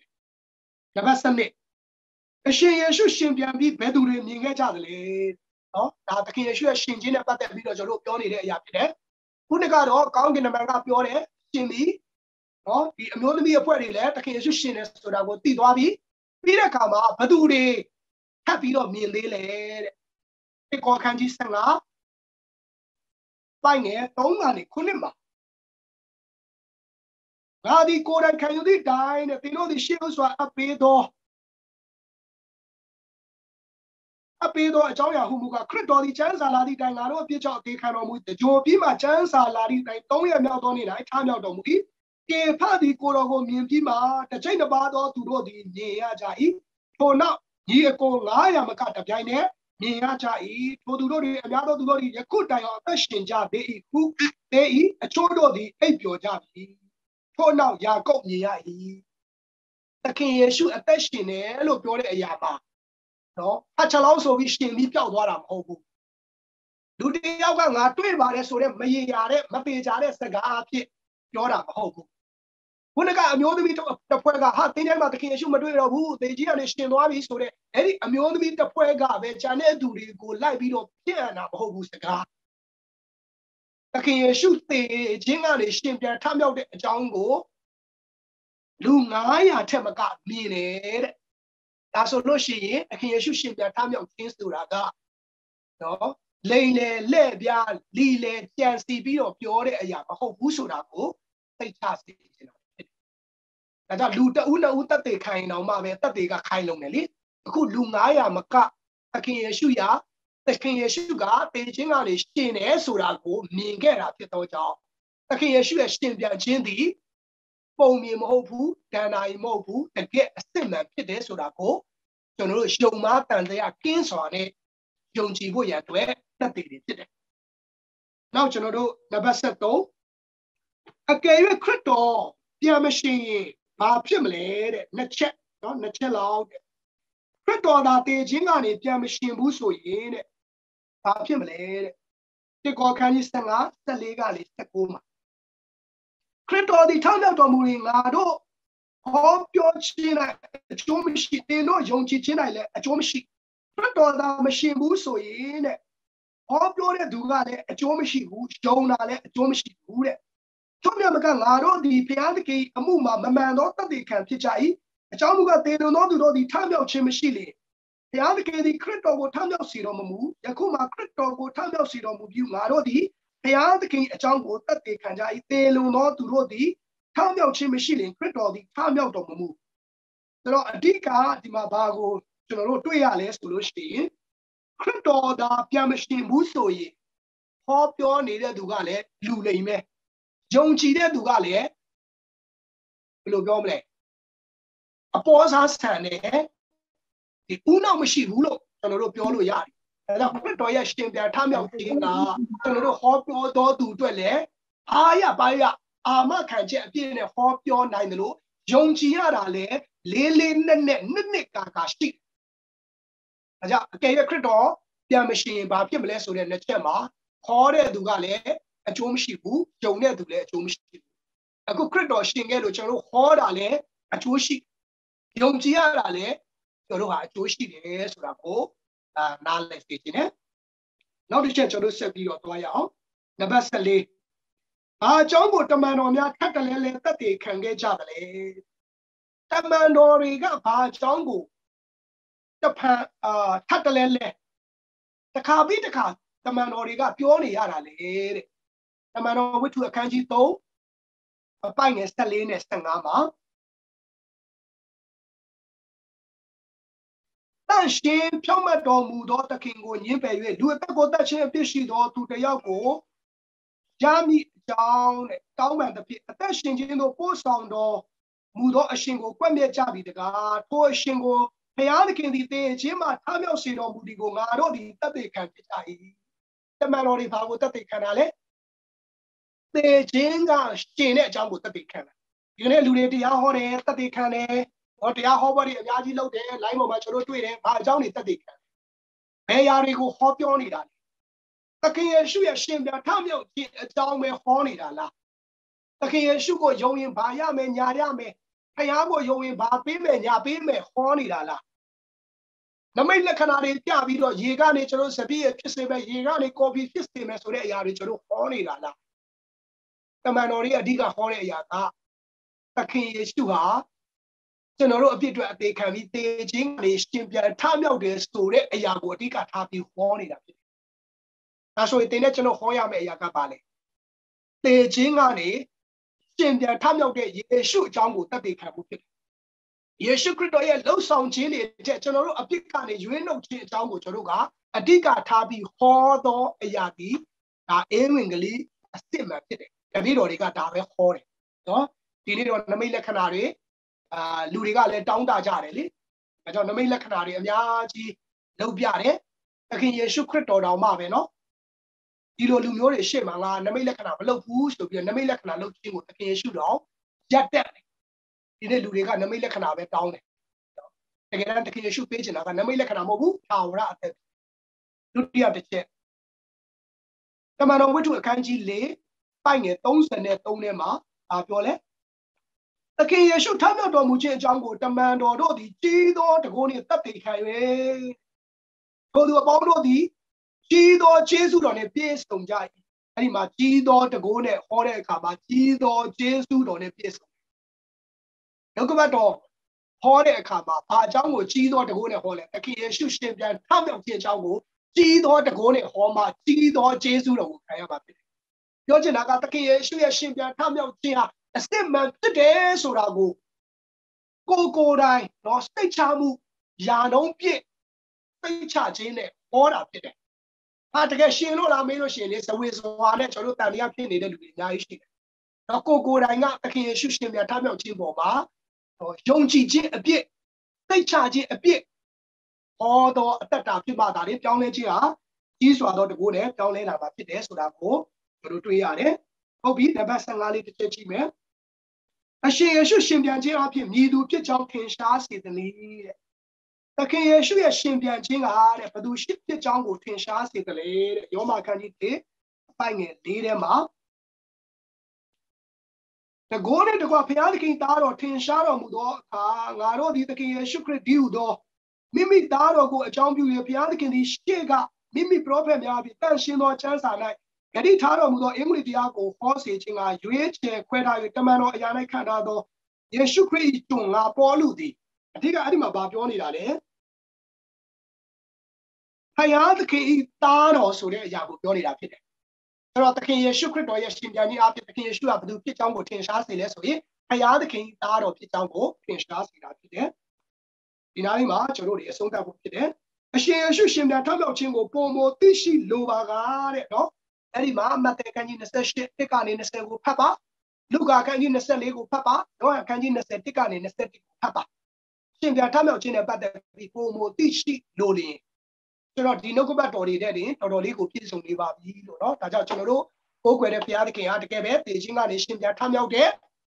ဘုရားဖြစ်တယ်ဆိုတာကိုအတွင်းမဲ့ယုံကြည်ဖို့ရန်ဖြစ်တယ်ဟုတ်ပြီကျွန်တော်ဒီအချိန်တော့ပြည့်သွားပြီခဏလောက်ကျွန်တော်9 minute break နားမယ်ဒီညတော့ဆရာတဲမောင်မောင်လည်းသူမီးပြတ်လို့သင်ခန်းစာတွေလုပ်ရတာအဆင်မပြေဘူးကျွန်တော်ကိုပဲဒီညမှာစက်ဝင်ဖို့ရန်အတွက်ပြောထားပါတယ်လို့เนาะဟုတ်ပြီခဏလောက်ကျွန်တော်9 minuteလောက်ပေါ်ပါတော့မိတ္တာရဖွဲ့ခဏလေးနားမယ်เนาะပြီးတော့ကျွန်တော်ကတော့တခင်ယေရှုဟာသေခြင်းကနေရှင်ပြန်ထမြောက်ခဲ့တယ်ဆိုတော့တော့ခိုင်လုံတဲ့သက်သေတွေလောကပတ်အကြောင်းပြချက်တွေတို့တွေလေ့လာပြီးပြီပေပြီးကနေရှင်ပြန်ထမြောက်ရုံနဲ့မကသေးဘူးကောင်းကင်တို့တက်ကြွခြင်းဆိုတဲ့အရာလေးကိုလည်းကျွန်တော်ဆက်ပြီးတော့လေ့လာဖို့ဖြစ်ပါတယ်နံပါတ်16မှာတပည့်တော်များမျှော်ကြည့်နေစေအရှင်ယေရှုဘာဖြစ်သွားတယ်လဲအမှန်တော်ခန်းကြီး1ပိုင်းငယ်6ကနေ7ထဲမှာတပည့်တော်တွေကသခင်ယေရှုနဲ့အတူနေရင်သခင်ယေရှုနဲ့စကားပြောနေရင်းနဲ့အဲ့ဒီမှာသခင်ယေရှုဘာဖြစ်သွားတယ်လဲတမန်တော်ခန်းကြီး1ပိုင်းငယ်6ကနေ7ကိုဖတ်ကြည့်အောင်ပါတိပြည်မှစ၍မေဒီပြည်အေလျံပြည်မေသောပေါတာမိပြည်ယူဒပြည်ကပ္ပဒေါနိပြည်ပုပ္ပပြည်အာရှိပြည်ဖြူကိပြည်နော်ဆိုတော့အဲ့ဒါတွေဒီပြည်တွေအကြောင်းကိုကြော်လိုက်မယ်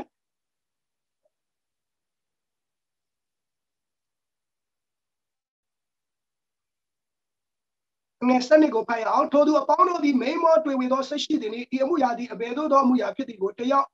ပြောဆိုကြ၏လူချို့တို့ကလည်းဤသူသည်ဒီကျမ်းစာလွဲနေတယ်ထင်တယ်နော်အခန်းငယ်1မှာပါအခန်းကြီး1မှာပါတန်းညိုးလေးတစ်ချက်ပြင်ပေးပါအခန်းကြီး1ပိုင်းငယ်9နဲ့7မှာဖြစ်တယ်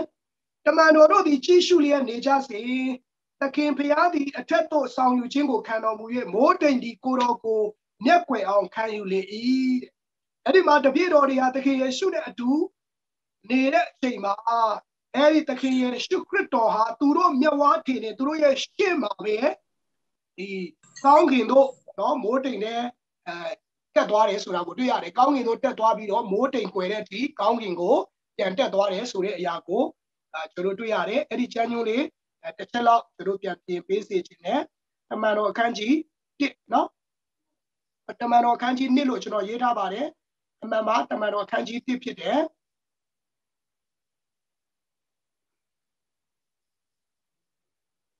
ဟုတ်ပြီဆက်လက်ပြီးနောက်တစ်ချက်ကြည့်အောင်နံပါတ်19ယောဟန်ခန်းကြီး14ပိုင်းငယ်2အရာအရှင်ယေရှုကောင်းကင်သို့ပြန်ကြွသွားရခြင်းမှာဒါဆိုတခင်ယေရှုအသေးချင်းကနေရှင်ပြန်ထမြောက်ပြီးကောင်းကင်ဘာသွားလောက်တာလဲတခင်ယေရှုကောင်းကင်ပြန်တက်ကြွသွားရတဲ့အကြောင်းရင်းကိုယောဟန်ခန်းကြီး14ပိုင်းငယ်1မှာဘယ်လိုပေါ်ပြထားလဲဆိုလို့ရှိရင်ငါဖိုင်အိမ်တော်နဲ့နေစရာအခန်းများရှိသို့မဟုတ်လေမဟုတ်ချောင်းကိုသင်တို့အားငါမပြောဘဲမနေသင်တို့နေစရာရက်ကိုပြင်ဆင်ခြင်းငါသွားရ၏တခင်ယေရှုကောင်းကင်တက်ရတဲ့ရည်ရွယ်ချက်ကကျွန်တော်တို့ကိုမျက်နှလွဲကဲပြစ်ထားခဲ့တာမဟုတ်ဘဲနဲ့ကျွန်တော်တို့နေစရာအရက်ကိုပြင်ဆင်ဖို့ရန်အတွက်ငါသွားရ၏လို့ပြောထားတာဖြစ်တယ်။ဒါကြောင့်တခင်ယေရှုကောင်းကင်တက်ရတဲ့ရည်ရွယ်ချက်က ကျွန်တော်တို့နေစရာအခန်းကိုပြင်ဆင်ဖို့ရန်အတွက်သွားနေတယ်ဆိုတဲ့နော်ကောင်းကင်တက်ကြွခြင်းဟာသခင်ယေရှုကျွန်တော်တို့အဖို့ပဲလှုပ်ဆောင်ပေးနေတယ်ဆိုတာကိုနားလည်သဘောပေါက်စေတယ် Now နံပါတ်8အဖက်ခန်းကြီး20နဲ့23ထဲမှာကျွန်တော်တို့ဗာပေါ်ပြထားလဲအဖက်ခန်းကြီးပိုင်းငယ်20နဲ့23ထဲမှာနံပါတ်ကကြီးယခုခရစ်တော်ဘယ်လိုနေရာမျိုးမှာနေသလဲတဲ့10ကနေ23ကိုဖတ်ပြီးခရစ်တော်ဘယ်နားမှာနေသလဲတဲ့ဟိုတကိုးတော်ကခရစ်တော်ကိုတည်ခြင်းကထမြောက်စေတော်မူရဲ့ခရစ်တော်နဲ့ပြုပြင်သောမဟာတကုအာနုဘောအရှိန်ကဲ့သို့ဖြစ်ခတ်သိမ်းသောအထွတ်မြတ်အာနာစက်တကိုအစိုးရခြင်းမှစာ၍ယခုဘဝနောင်ဘဝ၌ခေါ်ဝေါ်သမုတ်သောပွဲနာမအလုံးစုံတို့အထက်ကောင်းကင်အရ၌မိမိလက်ရတော်ဘက်မှအလိုမြင့်သောနေရာ၌ခရစ်တော်အားပေးတော်မူ၍ဒါဆိုရင်ခရစ်တော်ဘယ်မှာနေတာလဲနှုတ်ကပတ်တော်တိုင်းဘယ်နားမှာနေတယ်လို့ပြောလဲကောင်းကင်အရလက်ရတော်ဘက်မှာတဲ့နော်ခရစ်တော်ကဒီကောင်းကင်ဘောမှာပြန်ပြီးတော့ခမည်းတော်ရဲ့လက်ရတော်ဘက်မှာနေတယ်ဆိုတဲ့အကြောင်းအရာကိုတွေ့ရတယ်ပြီးတဲ့အခါမှာဘာတွေပေါ်မှာတိုးပိုင်တယ်လေတဲ့ခတ်သိမ်းသောအထွတ်မြတ်အာနာစက်တကိုအစိုးရခြင်းမှစ၍ဘယ်ရာတွေပေါ်မှာအစိုးရတယ်လဲဆိုလို့ရှိရင်ခတ်သိမ်းသောအထွတ်မြတ်အာနာတကိုအဲ့ဒီအရာတွေအားလုံးကိုခရစ်တော်ဟာအစိုးပိုင်နဲ့ဘုရားဖြစ်တယ်ခမည်းတော်လက်ရဘက်မှာစိုးဆန်ရသောအကျိုးနှစ်ရက်ကပါလေတဲ့ခမည်းတော်ရဲ့လက်ရဘက်မှာခရစ်တော်စိုးဆန်ရတဲ့အကျိုးဆိုတော့ခရစ်တော်ကခမည်းတော်ရဲ့လက်ရဘက်မှာစိုးဆန်တယ်လို့ကျွန်တော်တို့ကိုလည်းနေရပေးဖို့တဲ့ခရစ်တော်အားပေးတော်မူ၍ကျွန်တော်တို့လည်းအဲ့ခရစ်တော်နီးတူစိုးဆန်ဖို့အောင်မြင်တော်သူကငါနဲ့တူငါ၏ပလင်ပေါ်မှာနေရမယ်ဆိုတဲ့ဂရိတော်စကားရှိတယ်။ဒါကြောင့်ခရစ်တော်လက်ရဘက်မှာစိုးဆန်ခြင်းဒီတို့လည်းအဲ့ဒီခရစ်တော်နဲ့တူစိုးဆန်ဖို့ဖြစ်တယ်လို့အဲ့ဒီမှာအသင်းတော်အားလုံး၏အချုပ်ချာဦးခေါင်းနေရာမှာခရစ်တော်ဟာဖြစ်တယ်။ဒါကြောင့်ဒီနေ့ယုံကြည်သူအားလုံးရဲ့ဦးခေါင်းဟာခရစ်တော်ဖြစ်တယ်။ဟောအသင်းတော်ဒီခရစ်တော်ကိုသာဦးခေါင်းနေရာမှာထားရင်လေအသင်းတော်အားလုံးဟာမသိမြတ်စရာအကြောင်းမရှိဘူး။တို့စိတ်မကောင်းစရာပဲမနေ့ကနော်တို့ဒီမိသားထဲမှာပါတဲ့ညီကိုတယောက်ကပြောပြတယ်ဒုတိယအချိန်မှာသူအဲ့ဒီမှာအမှုလေးဖြစ်လို့သွားပြီးတော့နော်လူကြီးတွေနဲ့ညှိပြီးပြင်ရှင်းပေးဖို့ဘာကြောင့်လဲဆိုလို့ရှိရင်အသင်းတော်နှစ်ပါးကကွဲကြတယ်တစ်ပါးနဲ့တစ်ပါးစကားများပြီးတော့နော်အင်အားကြီးတဲ့အဖွဲ့ကအင်အားနည်းတဲ့လူရဲ့ဖျားเจ้าကိုမီးနဲ့တို့ပလိုက်တယ်ဘာဖြစ်လို့လဲခရစ်တော်ကိုဦးခေါင်းနေရာမှာမထားတဲ့အခါမှာအဲ့ဒီမှာမီးရှို့ဖျားเจ้าမီးရှို့တယ်ပြဿနာတော့ဒါတွေကတကယ်ပဲဝမ်းနည်းစရာဖြစ်တယ်ဒါကြောင့်ခရစ်တော်ကကောင်းကင်သို့တက်ကြွရုံနဲ့မကသေးဘူးကျွန်တော်အသင်းတော်ရဲ့ဦးခေါင်းနေရာမှာတည်ရှိပြီးတော့အသင်းတော်ကိုဦးဆောင်မှုဖြစ်တယ်ဒါကြောင့်ကျွန်တော်အသင်းတော်ဒီခရစ်တော်ကိုဦးဆောင်မှုအောက်မှာရှိဖို့ရအတွက်သိအရေးကြီးတယ်ဒါဆိုရင်ယုံကြည်သူတိုင်းကလည်းခရစ်တော်ဦးဆောင်မှုမှာနေ့စဉ်သက်တာပွားလာဖို့ရအတွက်လိုပါတယ်နံပါတ်19ခမည်းတော်လက်ရဘက်မှာကျွန်တော်တို့အတွက်ခရစ်တော်ဘာလို့ပေးနေတယ်လဲခမည်းတော်ရဲ့လက်ရဘက်မှာခရစ်တော်ကကျွန်တော်တို့အတွက်ဘာလို့ပေးနေတယ်လဲတဲ့ယောမခန်းကြီး8အပိုင်ငယ်34မှာဖြစ်ပါတယ်ယောမခန်းကြီး8အပိုင်ငယ်34မှာအပြစ်စီသောသူကအဘယ်သူနည်းတဲ့နော်အသေးခံခံဒီတမကတေခြင်းမှာထမြောက်၍ဘုရားကြီးလက်ရတော်ဘက်၌နေလျက်ငါတို့အဖို့စုတောင်းပေးသောသူကခရစ်တော်ပေသည်တဲ့ခမည်းရဲ့လက်ဘက်မှာခရစ်တော်ကဘာလို့ပေးနေတယ်လဲကျွန်တော်တို့အတွက်စုတောင်းပေးနေတယ်တနည်းအားဖြင့်ကျွန်တော်တို့ကိုယ်စားမနာတဲ့ခရစ်တော်ကခမည်းတော်ကိုတောင်းပန်ပေးနေတယ်နော်ကျွန်တော်တို့အပြစ်လုပ်လဲခရစ်တော်ကတောင်းပန်ပေးနေတယ်ခွင့်လို့ပါနောက်လျှောက်နော်ကျွန်တော်တို့ခမည်းတော်ရဲ့လက်ရဘက်မှာနေပြီးတော့ကျွန်တော်တို့ကိုယ်စားကိုယ်စလဲတယောက်အနေနဲ့ကျွန်တော်တို့အတွက်အပြစ်လွတ်ဖို့ရန်အတွက်ခရစ်တော်ကတောင်းပေးနေတယ်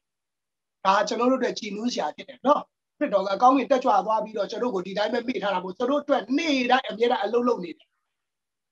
ဒါကိုတွေ့ရနောက်တစ်ချက်နံပါတ်20 အရှင်ယေရှုဘာကိုအလိုရှိပြီးတပည့်တော်တို့အတွက်ဆုတောင်းပေးခဲ့တယ်လေတဲ့ယောဟန်အခန်းကြီး19ထဲမှာ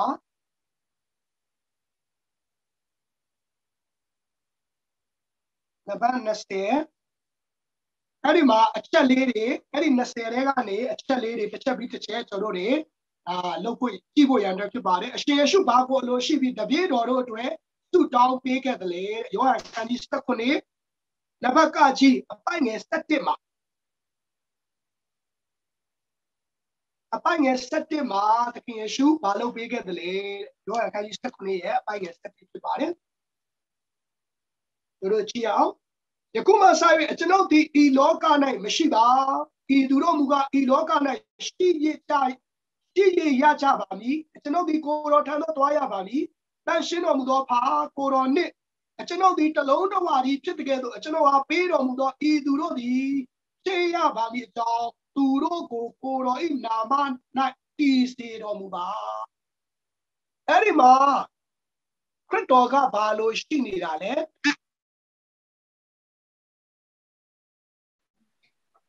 ဆိုတော့အပိုင်ငယ်အခန်းငယ်7မှာတလုံးတစ်ဝါဒီဖြစ်ဖို့ရန်အတွက်ခရစ်တော်ကအလိုရှိတယ်ကျွန်တော်ယုံကြည်သူအားလုံးကတလုံးတစ်ဝါဒီဖြစ်ဖို့ဆိုတော့အဲ့ဒါကခမည်းတော်ရဲ့နာမတော်မှာတည်မှတလုံးတစ်ဝါဒီဖြစ်မှာဖြစ်တယ်နော်ခရစ်တော်ရဲ့နာမတော်မှာခမည်းတော်၌မတည်ဘူးဆိုရင်တော့တလုံးတစ်ဝါဒီမဖြစ်ဘဲနဲ့ခုနကအပြန်အလှန်နော်ခရိယာချင်းချင်းတိုက်ပွဲတွေတိုက်ကြတယ်သူမကောင်းပြောကိုမကောင်းပြောအသိတော်ချင်းချင်းအမှမီးတိုတဲ့အမှုတွေကျွန်တော်တို့ကြားရတယ်နော်ဒါစိတ်မကောင်းစရာပဲဖြစ်တယ်ဒါကြောင့်လဲခရစ်တော်၌တလုံးတစ်ဝါဒီမဖြစ်လို့ဆိုတာကိုကျွန်တော်တွေ့ရတယ်ဟုတ်ပြီခခွေးပိုက်အခန်းငယ်73မှာဘာပြောထားသေးလဲယခုတွင်ကျွန်ုပ်ဒီကိုယ်တော်ထံသို့သွားရမည်ဖြစ်၍ဤသူတို့သည်ကျွန်ုပ်ကိုအမိပြုသဖြင့်ဝမ်းမြောက်ခြင်းနှင့်ပြည့်စုံမည်အကြောင်းဤစကားကိုဤလောက၌ကျွန်ုပ်ပြောပါပြီအဲ့ဒီမှာသခင်ယေရှုကောင်းကင်သို့သွားရခြင်းအကြောင်းအရာကျွန်တော်တွေ့ရတယ်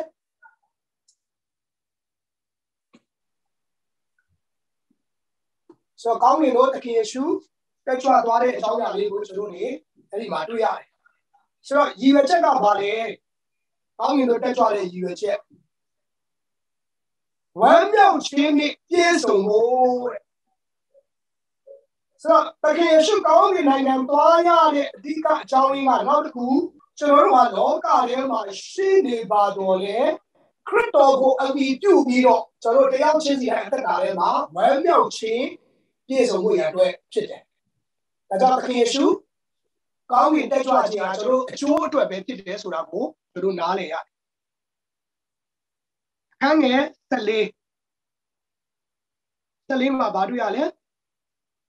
ကိုယ်တော်၏နှုတ်ကပတ်တရားကိုဤသူတို့ဟာကျွန်ုပ်ပေးပါပြီကျွန်ုပ်ဒီဤလောကနှင့်မဆက်ဆံတဲ့ကဲ့သို့ဤသူတို့သည်မဆက်ဆံသောကြောင့်လောကီသားတို့သည်သူတို့ကိုမုန်းကြပါ၏အဲဒီမှာကိုယ်တော်၏နှုတ်ကပတ်တရားကိုသူတို့အားကျွန်ုပ်ပေးပါပြီဒါဆိုလို့ရှိရင်ကျွန်တော်ဘာပေးထားလဲနှုတ်ကပတ်တရားပေးထားတယ်တော့တကယ်ရှုကောင်းကင်တက်ကြွသွားတော့လေကျွန်တော်ကိုတည့်တိုင်းအသက်ရှင်လိုက်လျှောက်ဖို့ရအတွက်နှုတ်ကပတ်တရားကိုကျွန်တော်ကိုပေးထားတာဖြစ်တယ်ဆိုတော့အဲ့ဒီနှုတ်ကပတ်တရားရှိလာတဲ့သူကတဲ့ကျွန်တော်ဟာလောကနဲ့မဆက်ဆံလို့ဤသူတို့ဟာလည်းလောကနဲ့မဆက်ဆံဘူးတဲ့တော့လောကထဲမှာဆက်ဆံပျော်မွေ့နေတယ်ဆိုရင်တော့ကျွန်တော်အသက်တာပေးကြတယ်နှုတ်ကပတ်တရားမှာမမွေ့လို့လို့ဖြစ်တယ်နှုတ်ကပတ်တရားထဲမှာကျွန်တော်မရှိလို့ဖြစ်တယ်နောက်နှုတ်ကပတ်တရားထဲမှာရှိလာတော့သူဒီလောကအမှုရာထဲမှာပျော်မွေ့တာမဟုတ်ဘူးဖျားနဲ့သွားလာခြင်းထဲမှာပျော်မွေ့တော့အသက်တာရှိလာမှာဖြစ်တယ်ဆိုတာကိုတွေ့ရတယ်အဲ့ဒီအတွက်လည်းသခင်ယေရှုကျွန်တော်တို့အတွက်ဆုတောင်းပေးနေတယ်နော်အခန်းငယ်19ကိုယ်တော်ရဲ့တမန်တရားအဖြစ်သူတို့ကိုတန်ရှင်းစေတော်မူပါကိုယ်တော်ရဲ့နှုတ်ကပတ်ဒီတမန်တရားဖြစ်ပါ၏အဲ့မှာသခင်ယေရှုဆုတောင်းပေးနေတာနော်ဆိုတော့ကိုယ်တော်ရဲ့တမန်တရားအဖြစ်သူတို့ကိုတန်ရှင်းစေပါကိုယ်တော်ရဲ့နှုတ်ကပတ်ဒီတမန်တရားဖြစ်ပါ၏ကိုယ်တော်သူတို့ကိုဒီနှုတ်ကပတ်တော်အဖြစ်သူတို့အသက်တာကိုတန်ရှင်းစေပါနှုတ်ကပတ်တော်ကိုကြားတယ်နှုတ်ကပတ်တော်ကိုဖတ်တဲ့အခါမှာသူတို့အသက်တာထဲမှာတော့တန်ရှင်းခြင်းအသက်တာတစ်ခုပြီးတစ်ခုတက်လာဖို့ရန်အတွက်သခင်ယေရှုခရစ်တော်ကနေ့တိုင်းခမည်းတော်ရဲ့လက်ရာဘက်မှာမလုပ်ပေးလဲဆိုရင် သူ့တောင်းပေးနေတယ်ဆိုတဲ့အကြောင်းအရာတွေကိုကျွန်တော်ပေါ်ပြထားတာတွေ့ရတယ်။ဒါကြောင့်နှုတ်ကပတ်တော်ထဲမှာကျွန်တော်တို့မွေ့လျော်ဖို့ရတဲ့ခရစ်တော်အလိုရှိတယ်။မမေ့ပါနဲ့ခရစ်တော်အလိုရှိတယ်။ဒါကြောင့်နှုတ်ကပတ်တော်ထဲမွေ့လျော်သောသက်တာရှိဖို့ရတဲ့ပို့ပြီးတော့အရေးကြီးတယ်ဆိုတာကိုတွေ့ရတယ်။နောက်အခန်းငယ်21ထဲမှာပေါ်ပြထားသေးတယ်။ကိုတော်ဒီကျွန်တော်ကိုဆေလွတ်တော်မူသောသူဆေလွတ်တော်မူသည်ကိုဤလောကီသားတို့သည်ယုံကြည်မိအကြောင်းထိုသူအပေါင်းတို့သည်တလုံးတဝါသည်ဖြစ်လေအဖကိုတော်သည်ကျွန်တော်၌ရှိတော်မူ၍ကျွန်တော်သည်လည်းကိုတော်၌ရှိတဲ့ကဲ့သို့ထိုသူအပေါင်းတို့သည်ငါတို့၌တလုံးတဝါသည်ဖြစ်စေခြင်းကသူ့တောင်းပါ၏ခုနကလူချင်းတလုံးတဝါသည်ဖြစ်ဖို့အခုဘသူအားဖြင့်လဲဖယားနဲ့တလုံးတဝါသည်ဖြစ်ဖို့သူ့တောင်းပေးနေတယ်ဆိုတာကိုတွေ့ရတယ်။ဒါလည်းဆိုလို့ရှိရင်ယုံကြည်ခြင်းအားဖြင့်တလုံးတဝါဒီရှိဖို့ရတဲ့နော်သခင်ယေရှုခရစ်တော်ဟာနေ့တိုင်းကျွန်တော်တို့ဆုတောင်းပေးနေတယ်။အဲဒါသခင်ယေရှုဒီမှာဆုတောင်းပေးတဲ့အချက်လေးတွေတို့တွေ့ရပါတယ်လို့နော်။ပိုင်းငယ်24ရောက်လာတဲ့အခါမှာဘာဆက်ဆုတောင်းပေးနေတယ်။အိုဖာကိုတော်ဒီဤကဘာမတိမရှိမီကျွန်တော်ကိုချစ်၍ကျွန်တော်ဟာပေးတော်မူသောဘုန်းတော်ကိုကျွန်တော်ဟာပေးတော်မူသောသူတို့သည်သူမြင်ရမည်အကြောင်းကျွန်တော်ရှိရရနဲ့ကျွန်တော်နဲ့အတူရှိစေခြင်းကကျွန်တော်အလိုရှိပါ၏ကျွန်တော်ကိုပေးတဲ့ဘုန်းတော်အတိုင်းဒီလူတွေလည်းကျွန်တော်ရှိတဲ့နေရာမှာရှိစေဖို့ရအတွက်ကျွန်တော်ဆုတောင်းတယ်တဲ့ကိုတော့ကျွန်တော်ကိုပေးတဲ့အရာတွေအားလုံးဘယ်အဖြစ်ခမည်းတော်ကသားတော်ကိုအပ်ပေးတဲ့အရာတွေအားလုံးသားတော်ကလည်းကျွန်တော်တို့ရဖို့ကျွန်တော်တို့ကိုခံစားစေဖို့ရတဲ့သူကဆုတောင်းပေးတယ်အဲဆိုလို့ရှိရင်ခရစ်တော်ကနော်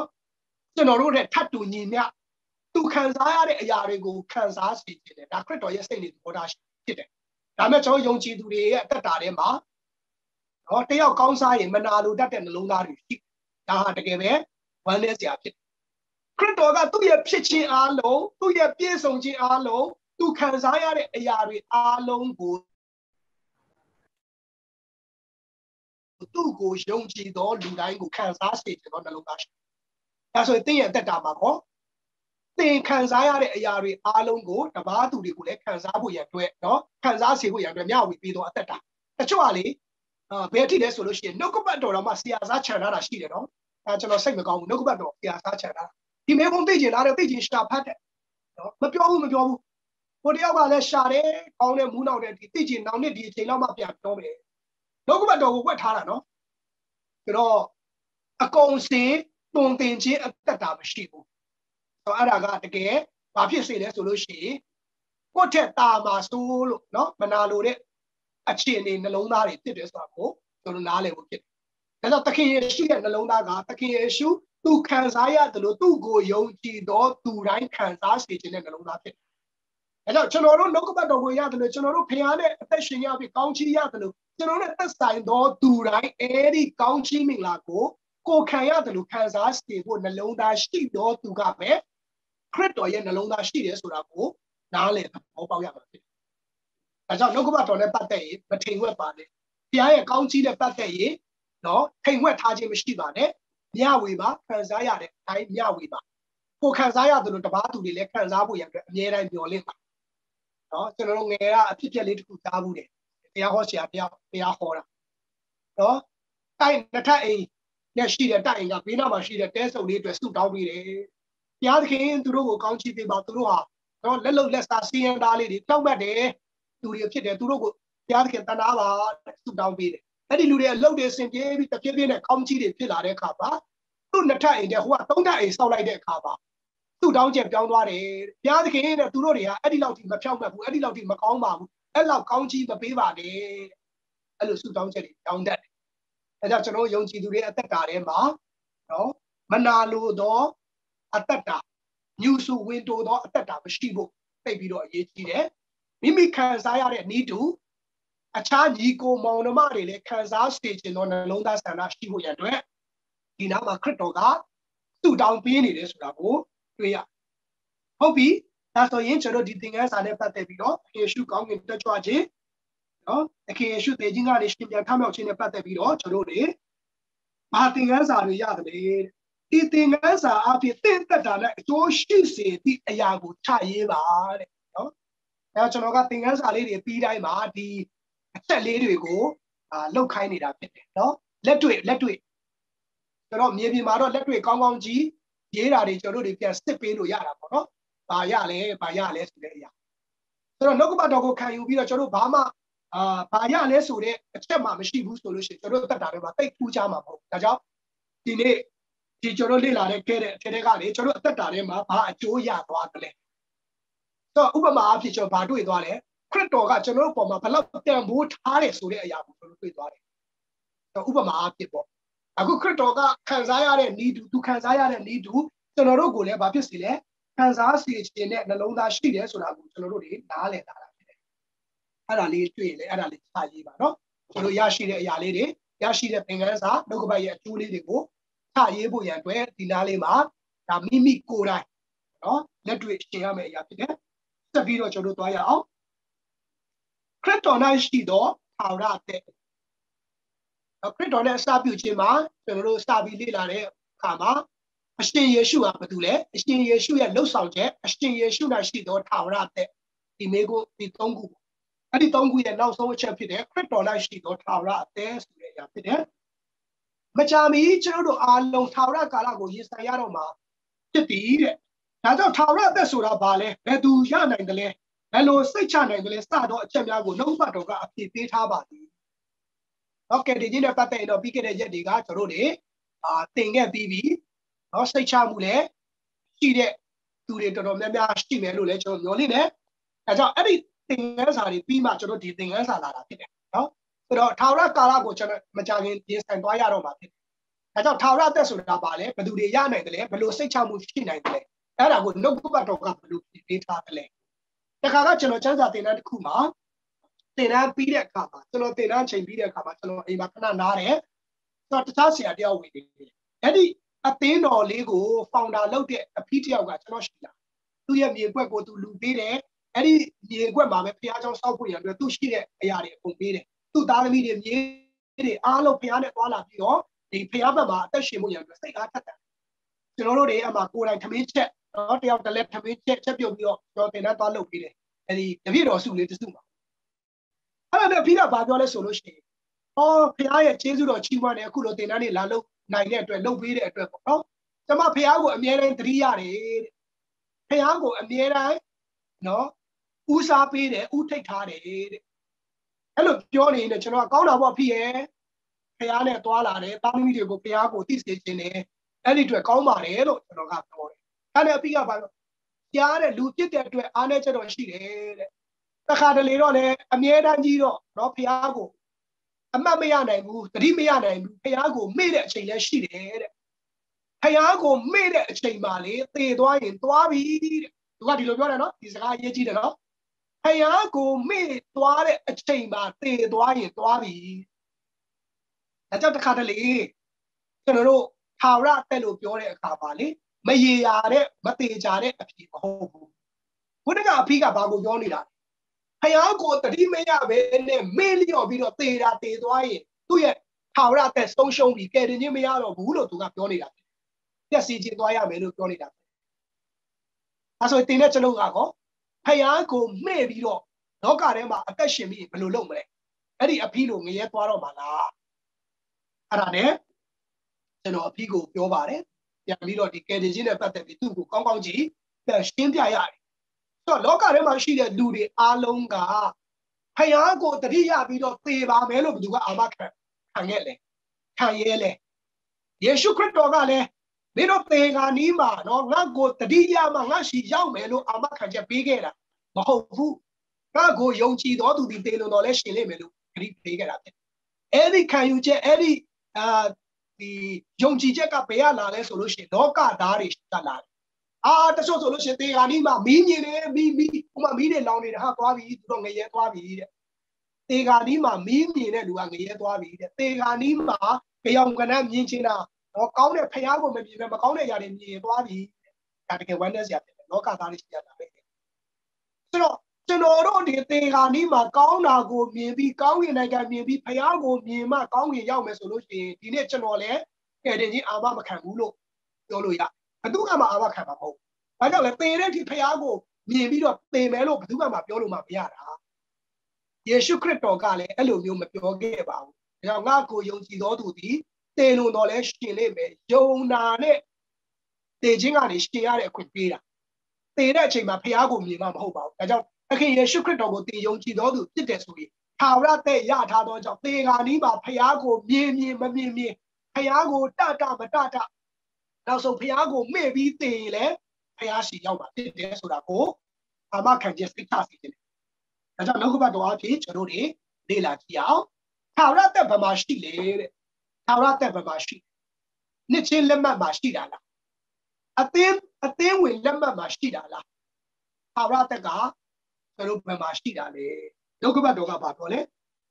ယော14:6အမှယေရှုကတဲ့မိမိကိုဘာဖြစ်တယ်လို့ပြောခဲ့တယ်လေယော14:6ယေရှုကသာဒီလမ်းခီးဖြစ်အမာတရားလည်းဖြစ်အသက်လည်းဖြစ်ဒါဆိုယေရှုကဘာလို့ပြောတာလဲသူကသူအသက်လို့ပြောနေတာဖြစ်တယ်ဒါကြောင့်အဲ့ဒီထာဝရအသက်ဘာမှရှိတယ်ယေရှုမှာရှိတယ်ယေရှုကိုယ်တိုင်ကအဲ့ဒီအသက်ဖြစ်နေတယ်ဒါကြောင့်ယေရှုမှာပဲထာဝရအသက်ရှိတာဖြစ်တယ်နံပါတ်ခါခွေဖျားရှိရောက်ဖို့လမ်းဘယ်နဲ့တွယ်ရှိနေပါသလဲတဲ့ဖျားရှိကိုရောက်ဖို့ရန်အတွက်ကောင်းမှုကုသိုလ်နဲ့သွားလို့ရလားဘာသာတရားအဖြစ်သွားလို့ရလားဘယ်လမ်းနေရှိသေးလဲအဲ့ဒီမှာဘာပြောလဲသခင်ယေရှုခရစ်တော်ကငါကိုအမိမပြုတ်လေအဘယ်သူများခမည်းတော်ထံသို့မရောက်ရဒါဆိုရင်ဖျားရှိကိုရောက်ဖို့ရလို့ကျွန်တော်လမ်းဘယ်နဲ့လမ်းရှိလဲတလမ်းနဲ့ရှိအဲ့ဒီလမ်းကဘာလို့လဲယေရှုခရစ်တော်ပဲဖြစ်တယ်ဒါကြောင့်ယေရှုခရစ်တော်အားဖြင့်သာလေကောင်းကင်နိုင်ငံဖျားရှိကိုရောက်နိုင်တာဖြစ်တယ်ဆိုတာကိုနော်သိချစေခြင်းတယ်နံပါတ်2ထာဝရအသက်တခုဒီတော်မူလစစ်မြစ်ကမြည်သူနေတဲ့ဒါကိုကြည့်မယ်တုတ်တဲ့တမန်တော်ခန်းကြီး4အပိုင်းငယ်30နဲ့7မှာထာဝရအသက်ရဲ့တခုဒီတော်မူလစစ်မြစ်ကဘယ်သူလဲတမန်တော်ခန်းကြီး4အပိုင်းငယ်30နဲ့7မှာထိုသခင်ကသင်တို့ဒီတိုက်ကိုတီးလို့သောအခါပယ်ထား၍နောက်တစ်ပံတိုက်ထောက်အထုပ်ပြားသို့ရောက်ပြန်သောကြောက်ဖြစ်တော်မူ၏ထိုသခင်မှတပါအဘယ်သူမျှကယ်တင်ခြင်းအမှုကိုမတတ်နိုင်ထိုသခင်နာမတော်မှတပါငါတို့ကိုကယ်တင်နိုင်သောနာမတစ်စုံတစ်ခုများကောင်းကင်အောင်လူတို့တွေမပေါ်မရှိဘူးပေတုသည်ထိုသူတို့အားမွတ်တူ၏ထာဝရတဲ့ဤတခုဒီတော်မူလစနစ်ကဘယ်သူလဲထိုသခင်ပြောနေတာဖြစ်တယ်ထိုသခင်ဆိုတာဘာလို့လဲယေရှုခရစ်တော်ဖြစ်တယ်နော်ထာဝရတဲ့ရဲ့တခုဒီတော်မူလစနစ်ကသခင်ယေရှုခရစ်တော်တပါးဒီပဲဖြစ်တယ်ဆိုတာကိုနော်နှုတ်ကပတ်တော်အဖြစ်ကျွန်တော်တွေ့ရပါတယ်လို့နံပါတ်3ယောဟန်အခန်းကြီး3:36ထဲမှာကျွန်တော်ဘာပေါ်ပြထားလဲယောဟန်အခန်းကြီး3ပိုင်းငယ်36ကျွန်တော်ကယ်တင်ခြင်းစိတ်ချမှုနဲ့ပတ်သက်ရင်တော့ဒီကြောင်းလဲကျွန်တော်တွေလက်တွေ့လေးလုပ်ပြီးတော့ကျွန်တော်ဒီယောဟန်အခန်းကြီး3:36ကိုပြောပါတယ်ဆိုတော့အဲ့ဒီမှာမိကုန်းကဘာလဲသားတော်ကိုယုံကြည်တော်သူကွက်လက်ကိုရပြီးသားတော်ကိုပယ်တော်သူဟာကွက်လက်ဖြစ်တယ်အဲ့ဒီမှာ36မှာသားတော်ကိုယုံကြည်တော်သူသည်ကွက်လက်ထဲမှာဘာရမလဲထာဝရအသက်ကိုရပြီတဲ့ဒါဆိုရင်သားတော်ကိုယုံကြည်တော်သူသည်ဘာရလဲထာဝရအသက်ကိုရသားတော်ကိုမယုံကြည်တော်သူတနည်းအားဖြင့်သားတော်ကိုပယ်တော်သူသည်ဘာမတွေ့ဘူးလဲအသက်ကိုမတွေ့ရဒါကြောင့်ထာဝရအသက်ဆိုတာယေရှုမှာရှိတယ်ယေရှုကိုရရင်ထာဝရအသက်ရတယ်ယေရှုကိုပယ်ရင်ထာဝရအသက်မရဘူးသိကြတဲ့အဖြစ်ဖြစ်တယ်ဒါကြောင့်ထာဝရအသက်လိုချင်ဘယ်သူကိုအရယူဖို့လိုလဲယေရှုကိုအရယူဖို့လိုပါတယ်လို့ပြောချင်တယ်နံပါတ်4ထာဝရအသက်ဆိုတာဘာလဲဒီနှုတ်ကပတ်တော့ကျွန်တော်တို့စံစာတင်တဲ့အချိန်မှာဒီနှုတ်ကတော့တော်တော်လေးသုံးခဲ့ပါတယ်နော်ယောဟန်အခန်းကြီး19အပိုင်းငယ်3မှာထာဝရအသက်ဆိုတာဘာလဲတဲ့အမျိုးမျိုးပြောတာပေါ့နော်တချို့ထာဝရအသက်ဆိုတာမအိုမနာမသေးဒီလိုမျိုးပြောနေတယ်ထာဝရအသက်ဆိုတာဘာလဲတဲ့ဒီနှုတ်ကပတ်တော်ကတိကျကျပါပြောထားတယ်ထာဝရအသက်ဟူမူကားထာဝရအသက်ဆိုတာတဲ့နန္တော်ဘုရားသခင်တဆူရီဖြစ်တော်မူသောကိုယ်တော်ကို၎င်းသေလွတ်တော်မူသောယေရှုခရစ်ကို၎င်းသိကျွမ်းခြင်းသည် ထာဝရသက်ဆိုတာခမည်းတော်တစ်ပါးတည်းရှိတယ်ပြီးတဲ့အခါမှာသင်လွတ်တဲ့ယေရှုခရစ်သားတော်ယေရှုခရစ်တော်ကိုသိကျွမ်းခြင်းတဲ့ခမည်းတော်ဘုရားကိုတစ်ပါးတည်းရှိတယ်ဆိုတာကိုသိကျွမ်းခြင်းခရစ်တော်ကိုသိကျွမ်းခြင်းယေရှုခရစ်ကိုသိကျွမ်းခြင်းလို့ပြောရင်ဘယ်လိုသိကျွမ်းတာလဲယေရှုခရစ်တော်ဟာကျွန်တော်အဖြစ်တွေအသေးခံတဲ့ကြိုးတဲ့3ရက်မြောက်သောနေ့မှာရှင်ပြန်ထမြောက်တယ်နော်ယေရှုခရစ်လုပ်ပေးတဲ့အရာတွေကိုသိကျွမ်းခြင်းအသက်တာအဲ့ဒီအရာကိုသိကျွမ်းတော်သူဆိုတော့သိတယ်ဆိုတဲ့စကားလုံးတစ်ခုတည်းနဲ့ဆိုရင်ကျွန်တော်ဒီနားလေတယ်သိတယ်ဆိုတဲ့အရာနဲ့မဟုတ်ပါဘူးသိကျွမ်းခြင်းလို့ပြောတဲ့အခါမှာအတွင်းကြကြပေါင်းတင်ပြီးမှသိကျွမ်းတဲ့သိကျွမ်းခြင်းကိုပြောနေတာဖြစ်တယ်ဒါဆိုလို့ရှိရင်သခင်ယေရှုကိုယုံကြည်လက်ခံပြီးခရစ်တော်နဲ့အတူပွာလာတော်သူယုံကြည်တော်သူအဲ့ဒီလူဟာထာဝရသက်ရတယ်အဲ့ဒီလူကိုယ်တိုင်ထာဝရသက်ကိုပိုင်ဆိုင်တယ်ဆိုတာကိုပြောနေတာဖြစ်တယ်ဒါကြောင့်ထာဝရသက်ဆိုတာသခင်ယေရှုမှာပဲရှိပါတယ်ဆိုတာကိုပေါ်ပြနေတယ်ဆက်လက်ပြီးတော့နံပါတ်5ခရစ်တော်အဖြစ်အသက်မရှင်သောသူတို့၏အခြေအနေခရစ်တော်ကိုရတယ်ပြောပြီးခရစ်တော်အဖြစ်အသက်မရှင်တဲ့သူတွေရဲ့အခြေအနေကဘယ်လိုရှိလဲတဲ့အေဖက်ခန်းကြီးနဲ့အပိုင်းငယ်နှစ်မှာသင်တို့ဒီအထက်ကလောကီတရားတို့လိုက်အာကာသကောင်းကင်တကိုးကိုအစိုးရသောမင်းတို့သောညင်းဆန်သောသူတို့၌ပြုပြင်သောဝိညာဉ်အလိုနှင့်အညီဒုစရိုက်ပြည့်၌ခြင်းလေကြ၍ထိုဒုစရိုက်ပြည့်၌တေလျက်ရှိသောသင်တို့ကိုပင်ဘုရားသခင်သည်အသက်ရှင်စေတော်မူပြီခရစ်တော်၌ခရစ်တော်အဖြစ်အသက်မရှင်သောသူတို့ရဲ့အခြေအနေကဘယ်လိုလဲဆိုလို့ရှိရင်အသက်တာအဟောင်းဆုံးကခရစ်တော်ကိုညင်းဆန်ပြီးတော့မှအာကာသဒီမှာဘာပြောလဲအာကာသကောင်းကင်တကိုးရသောအစိုးရသောမင်းလို့ပြောတဲ့အခါမှာစာဒန်ဤအလိုချအသက်ရှင်နေတော်သူဖြစ်တယ်ဒါကြောင့်ခရစ်တော်အားဖြင့်အသက်မရှင်သောသူဟာစာဒန်ရဲ့အလိုချအသက်ရှင်နေသောအခြေအနေမှာရှိတယ်ဒါကြောင့်နေ့စဉ်ကျွန်တော်တို့တက်တာထဲမှာဆက်စစ်ဖို့သုံးသပ်ဖို့ငါဟာဒီနေ့နော်ဘယ်သူအားဖြင့်အသက်ရှင်နေတာလဲခရစ်တော်အားဖြင့်အသက်ရှင်နေတာလားညင်းဆန်တတ်သောစာဒန်ရဲ့အလိုတိုင်းအသက်ရှင်နေတာလားမိမိကိုယ်ကိုမိမိပြန်လည်ပြီးတော့နေ့ရက်တိုင်းမှာဆက်စစ်ဖို့လိုပါတယ်နော်သခင်ယေရှုလိုရှိတာကသခင်ယေရှုရဲ့အလိုတော်တိုင်းကျွန်တော်အသက်တာထဲမှာစကားတော်နားထောင်ပြီးတော့နေ့စဉ်အသက်ရှင်ဖို့ရအတွက်အလိုရှိတာဖြစ်တယ်နံပါတ်6ရှင်ပေါလုကတဲ့ဘာအကြောင်းနှစ်ရပ်ကိုအဓိကထားဟောခဲ့တယ်လေရှင်ပေါလုကအဓိကထားပြီးဟောတာဘာအကြောင်းလဲတဲ့တမန်တော်ခန်းကြီး20ပိုင်းငယ်21ထဲမှာ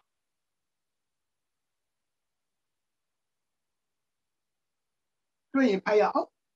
ဘုရားသခင်ရှေ့တော်၌နောင်တရခြင်းတရားကို၎င်းငါတို့သခင်ယေရှုခရစ်ကိုယုံကြည်ခြင်းတရားကို၎င်းဒုဒလူဟေလတလူတို့အားတတ်သိခံသည့်အကြောင်းအရာကိုသင်တို့မသိကြသလောအဲ့ဒီမှာသခင်ရှင်ပေါလုဟောတဲ့အကြောင်းနှစ်ရပ်ရှိတယ်နံပါတ်1ကဘာလဲနောင်တရခြင်းနံပါတ်2ကဘာလဲယေရှုခရစ်တော်ကိုယုံကြည်ခြင်း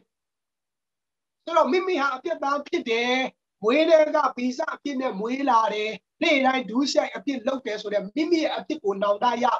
ဖို့အဲ့ဒီအပြစ်အခါတည်ခြင်းပျက်စီးခြင်းငရဲမှာပေးဆက်ရမယ်ဆိုတာကိုကျွန်တော်တို့သိပြီးတော့အဲ့ဒီအတွက်လုပ်ပေးတဲ့ယေရှုခရစ်တော်ကိုယုံကြည်လက်ခံဖို့ဒီတရားကိုရှင်ပေါလုကဟောနေတယ်အဲကြောင့်နံပါတ်1နောင်တရခြင်းနံပါတ်2ကခရစ်တော်ကိုယုံကြည်လက်ခံခြင်းဒီတရားနှစ်ခုကိုရှင်ပေါလုဟောနေတယ်ဆိုတာကိုအမှန်ကျမ်းစာအဖြစ်တွေ့ရပါတယ်နောက်တစ်ချက်ထာဝရအသက်ကိုဘယ်လိုလက်ခံရမလဲထာဝရအသက်ကိုဘယ်လိုလက်ခံရမလဲနံပါတ်9ရှင်ပေါလုကထောင်မှုကိုကယ်တင်ရဖို့ဘာလုပ်ရမည်ပြောခဲ့တယ်လေနော်ရှင်ပေါလုကထောင်မှုကိုကယ်တင်ရဖို့ဘာလုပ်ရမယ်လို့ပြောခဲ့တယ်လေအဲ့လေးကိုကျွန်တော်ဆက်ပြီးတော့ကြည့်ဖို့ပါတယ်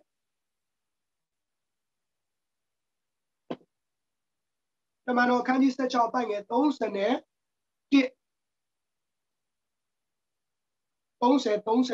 နော်တမန်တော်16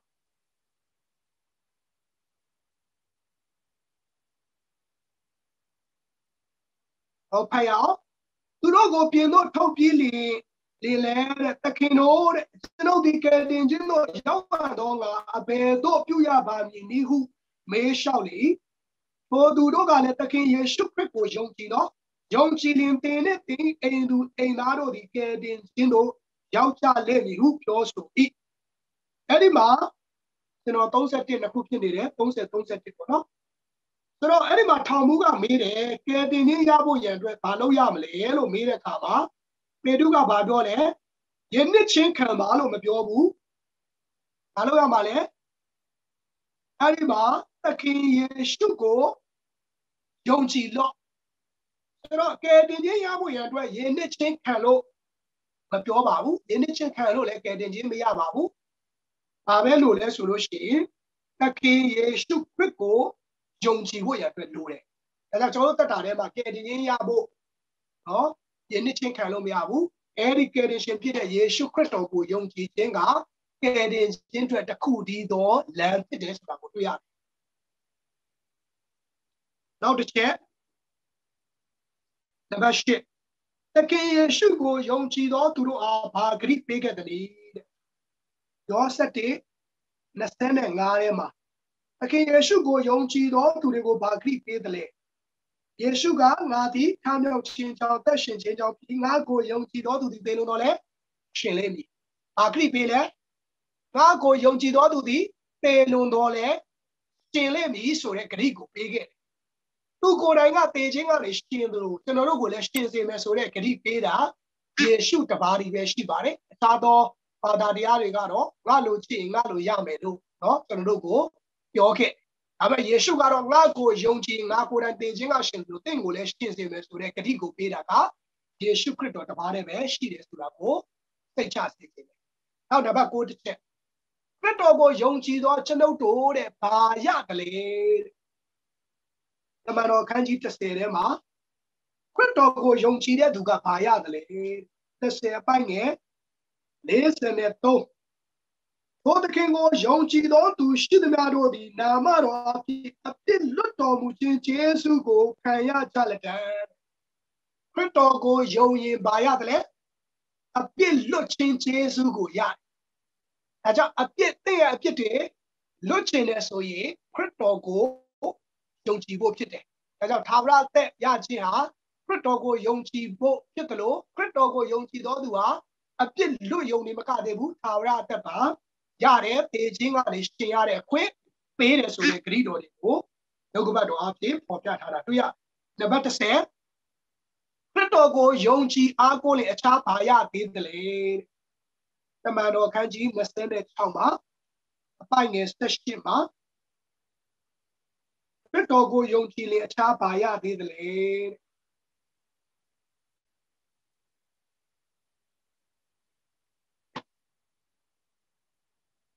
အဲ့ဒီမှာတော့ကျွန်တော်တို့ရေးထားတာတော့ရှင်းကြီးပဲဖြစ်တယ်။တင်းဒီယခုမြင်ရသောအကြောင်းအရာတို့နေနောက်မှငါသည်တင့်အားထင်ရှားလက်တတ်သောအကြောင်းအရာတို့မှာအမှုဆောင်ရွက်သောသူတတ်သိခံသောသူအရာနဲ့တင့်ကိုခန့်ထားစေခြင်းကငါသည်တင့်အားထင်ရှား၏။တပါးမျိုးသားတို့သည်မောင်မိုက်မှအလင်းတို့ကူးမြောက်၍စာတိုင်းအာနာထဲမှာဘုရားသခင်အထံတော်သို့ပြောင်းလဲသောအဖြစ်အပြစ်လွတ်ခြင်းကျေးဇူးကိုခံရမည့်အကြောင်းနှင့်ငါကိုယုံကြည်သောအဖြစ်တန်ရှင်းခြင်းတို့ရောက်သောသူတို့နှင့်ဆက်ဆံ၍အမွေခံရမည့်အကြောင်းသူတို့၏မျက်စိကိုဖွင့်စေခြင်းကသူတို့စီတို့တင့်ကိုငါစေလို့မည်ဟုမိန့်တော်မူ၏တဲ့နော်တမန်တော်ခန်းကြီး26 18ထဲမှာဆိုတော့မောင်မိုက်ထဲမှာအလင်းတို့ခေါ်တော်သူဒါခရစ်တော်ကိုယုံကြည်ခြင်းအဖြစ်ကျွန်တော်တို့ကိုလည်းဘာရခံထားလဲဆိုလို့ရှိရင်တပ်ပေခံအရာမှာလည်းကျွန်တော်တို့ကိုခံထားပေးတယ်ဆိုတာကိုတွေ့ရနော်ဘုရားရဲ့အမှုတော်ဆောင်ဘုရားသခင်ရဲ့တပ်တွေကိုခံမဲ့သူတပ်တွေခံပေါ့အမှုတော်ဆောင်ဆိုတဲ့စကားလုံးပြောမယ်ဆိုပြီးတော့နည်းနည်းကြီးတယ်လို့ကျွန်တော်တို့ပြောကောင်းပြောလို့ရတယ်ကျွန်တော်တို့ကိုတပ်တွေခံနေရမှာအားပေးတယ်ခရစ်တော်ကိုရရှိသောသူတွေဟာခရစ်တော်ရဲ့အကြောင်းကိုကျွန်တော်တို့တပ်တွေခံရမှာဖြစ်တယ်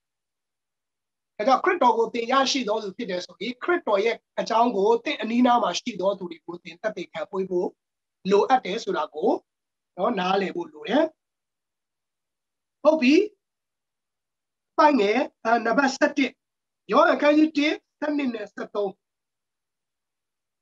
Aya, Koroi Nama go Yongchi Chindi, Palanet today.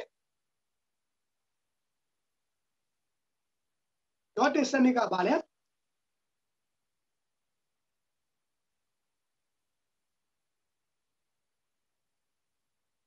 What is Seneca? For the one that can matter to do the Koro Yongchi to do a pay Tapia quick. So, Crypto go Yongchi to go Banet to there.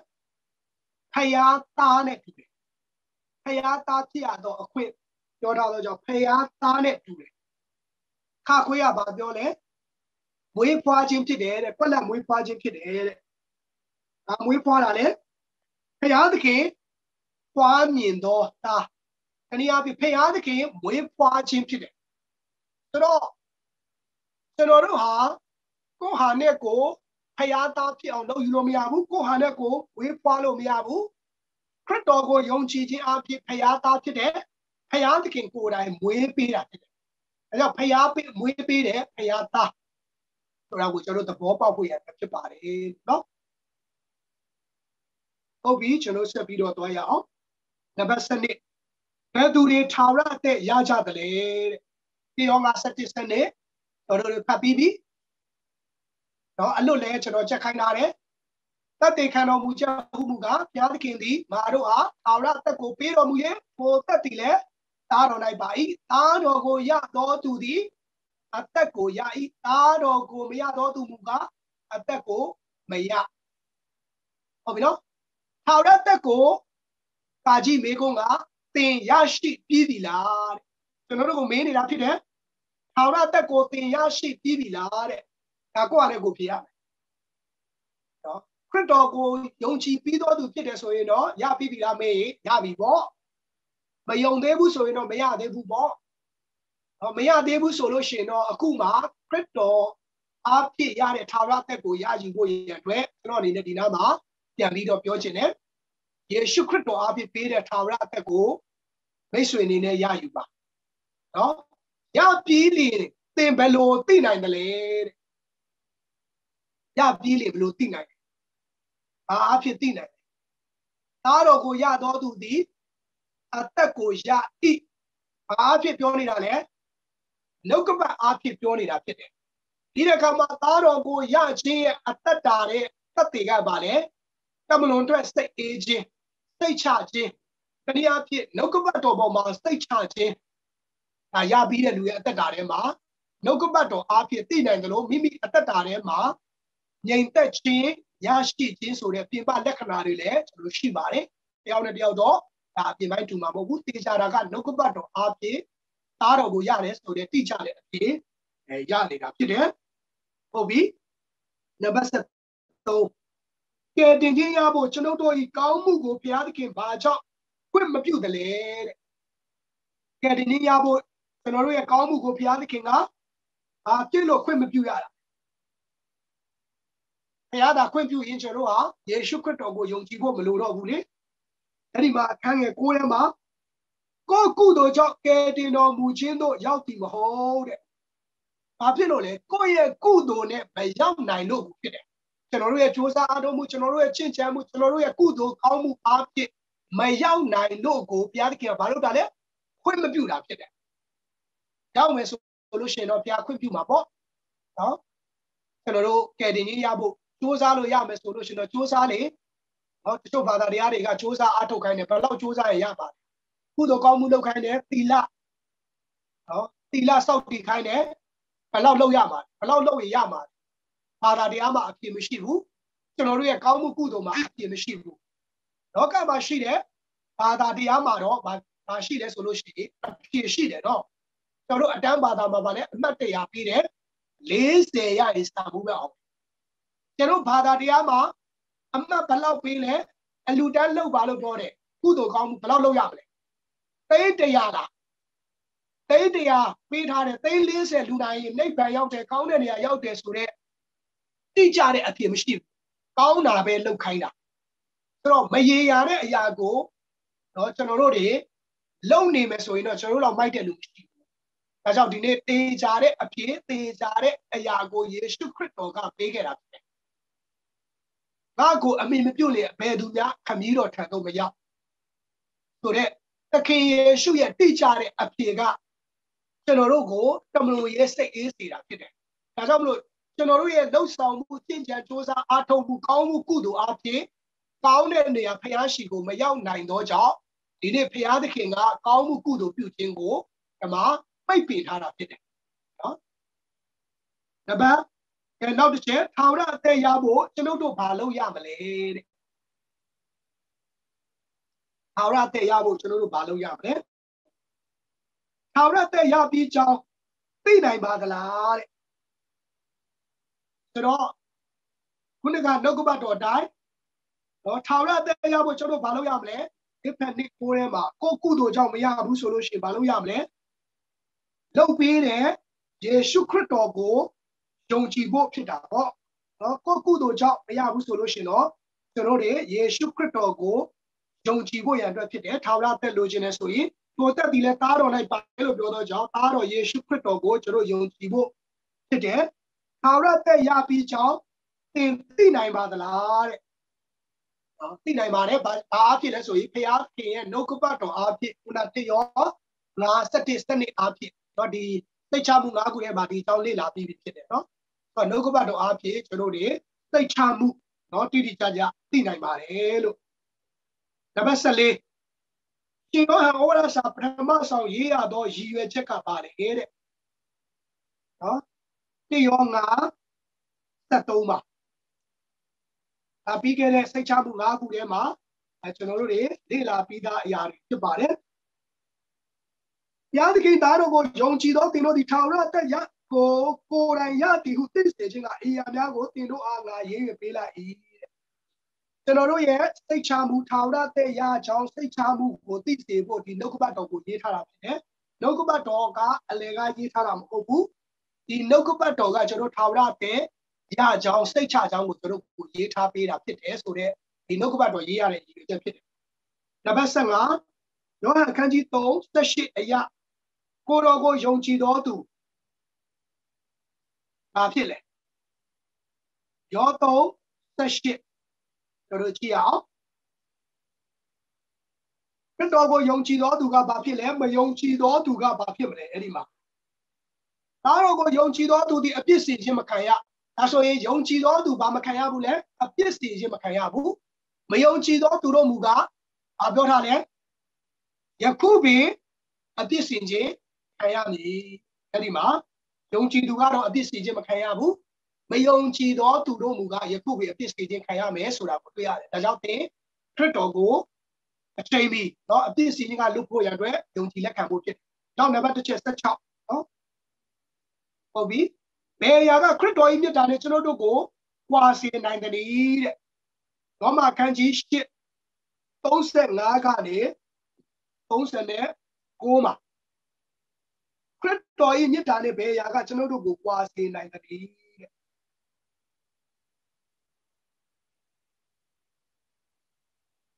ဒီအရာကကျွန်တော်တို့ဟိုနေ့ကလည်းကျွန်တော်တို့ပြောပြီးပြီเนาะ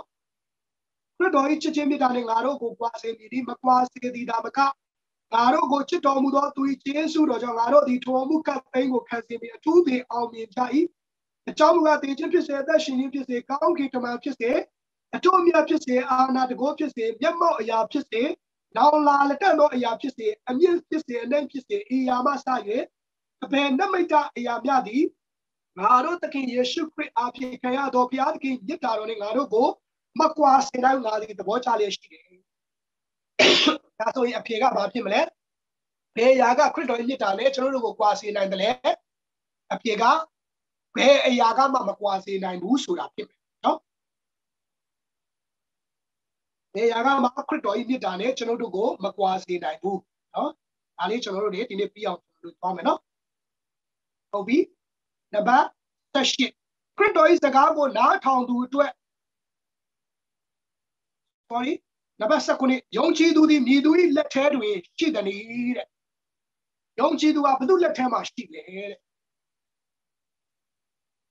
ယောဟန်ခန်းကြီး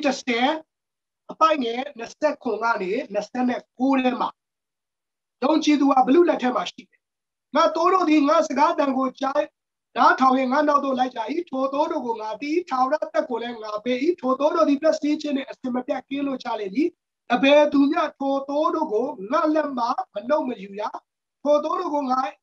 Lana appear on the what committee the captain or do the Jinja thought to Jinja Domudi, a bear do not told Odo go, not committee or Ilama, no Majuya. Anima, Tori, no. I do let him machine, so he Anima, let him machine, never second enough. I do let credit or yell, commit or yell. That's what general. I do let him machine. Onega, general the Joya letter, de la Bibi, no, getting your social Nana so there, a teremale, the Joya, de la Bibi. Commit or yell, credit or yell, take up the Luju Yard. As a general Poma, credit or paid, state Chamuga, no, get a moshi barello. Never such shit. Credit is the cargo now town to the Peter dog, read or don't you mar. You can't see now, buying in the Senate lay. You can't see now, buying in the Senate lima. Now, man can so the guy, once a guy go now, towing now go still Tomudo to go Yonchi to the. But they, how that the go, Yati, how that the go yard, but they appear see Jim Macaya. Never thought they Jim appreciate Jim of Punya to give it. Anima, a chele, don't jet today, Yama chele, say a dragadido, a day down le move. Yama Bayale, Tara de Yare, a busy Jim Kayabu, Dema, the Jingane, a passion Jim of Punya, the Dongu, so look at Arema, Yashi is what we are. Crypto is the guy not on no to pay up it a credit don't jet today. Yama Mago, Shayego, a day Mago, the don't jet. General Amakan jet to the Jastias would go. The Bobo Nales teaching the Basaco. Yonchi do not pay our low very green the cougar a penny, lift that candy phone. The Danoni to the Asal, Kanchi,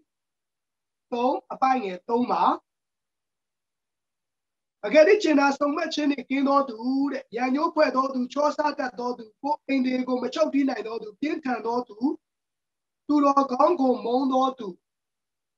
Don't you do that? Sorry, pretty much uncheck. Do any of it? The Ando Baby Grido, Nakuga. Oh, sorry, to know Pataman, no? Let that country don't buying it, Toma. Go to the Kipiati, the San Piaso Movie. They don't go Mian Sui, Macauno, Muyani, Kilo staging a Stomaro movie.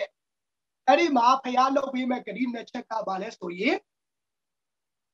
They don't go Mian say you. Be Macauno, Muyane, Kilo for Sama Pime.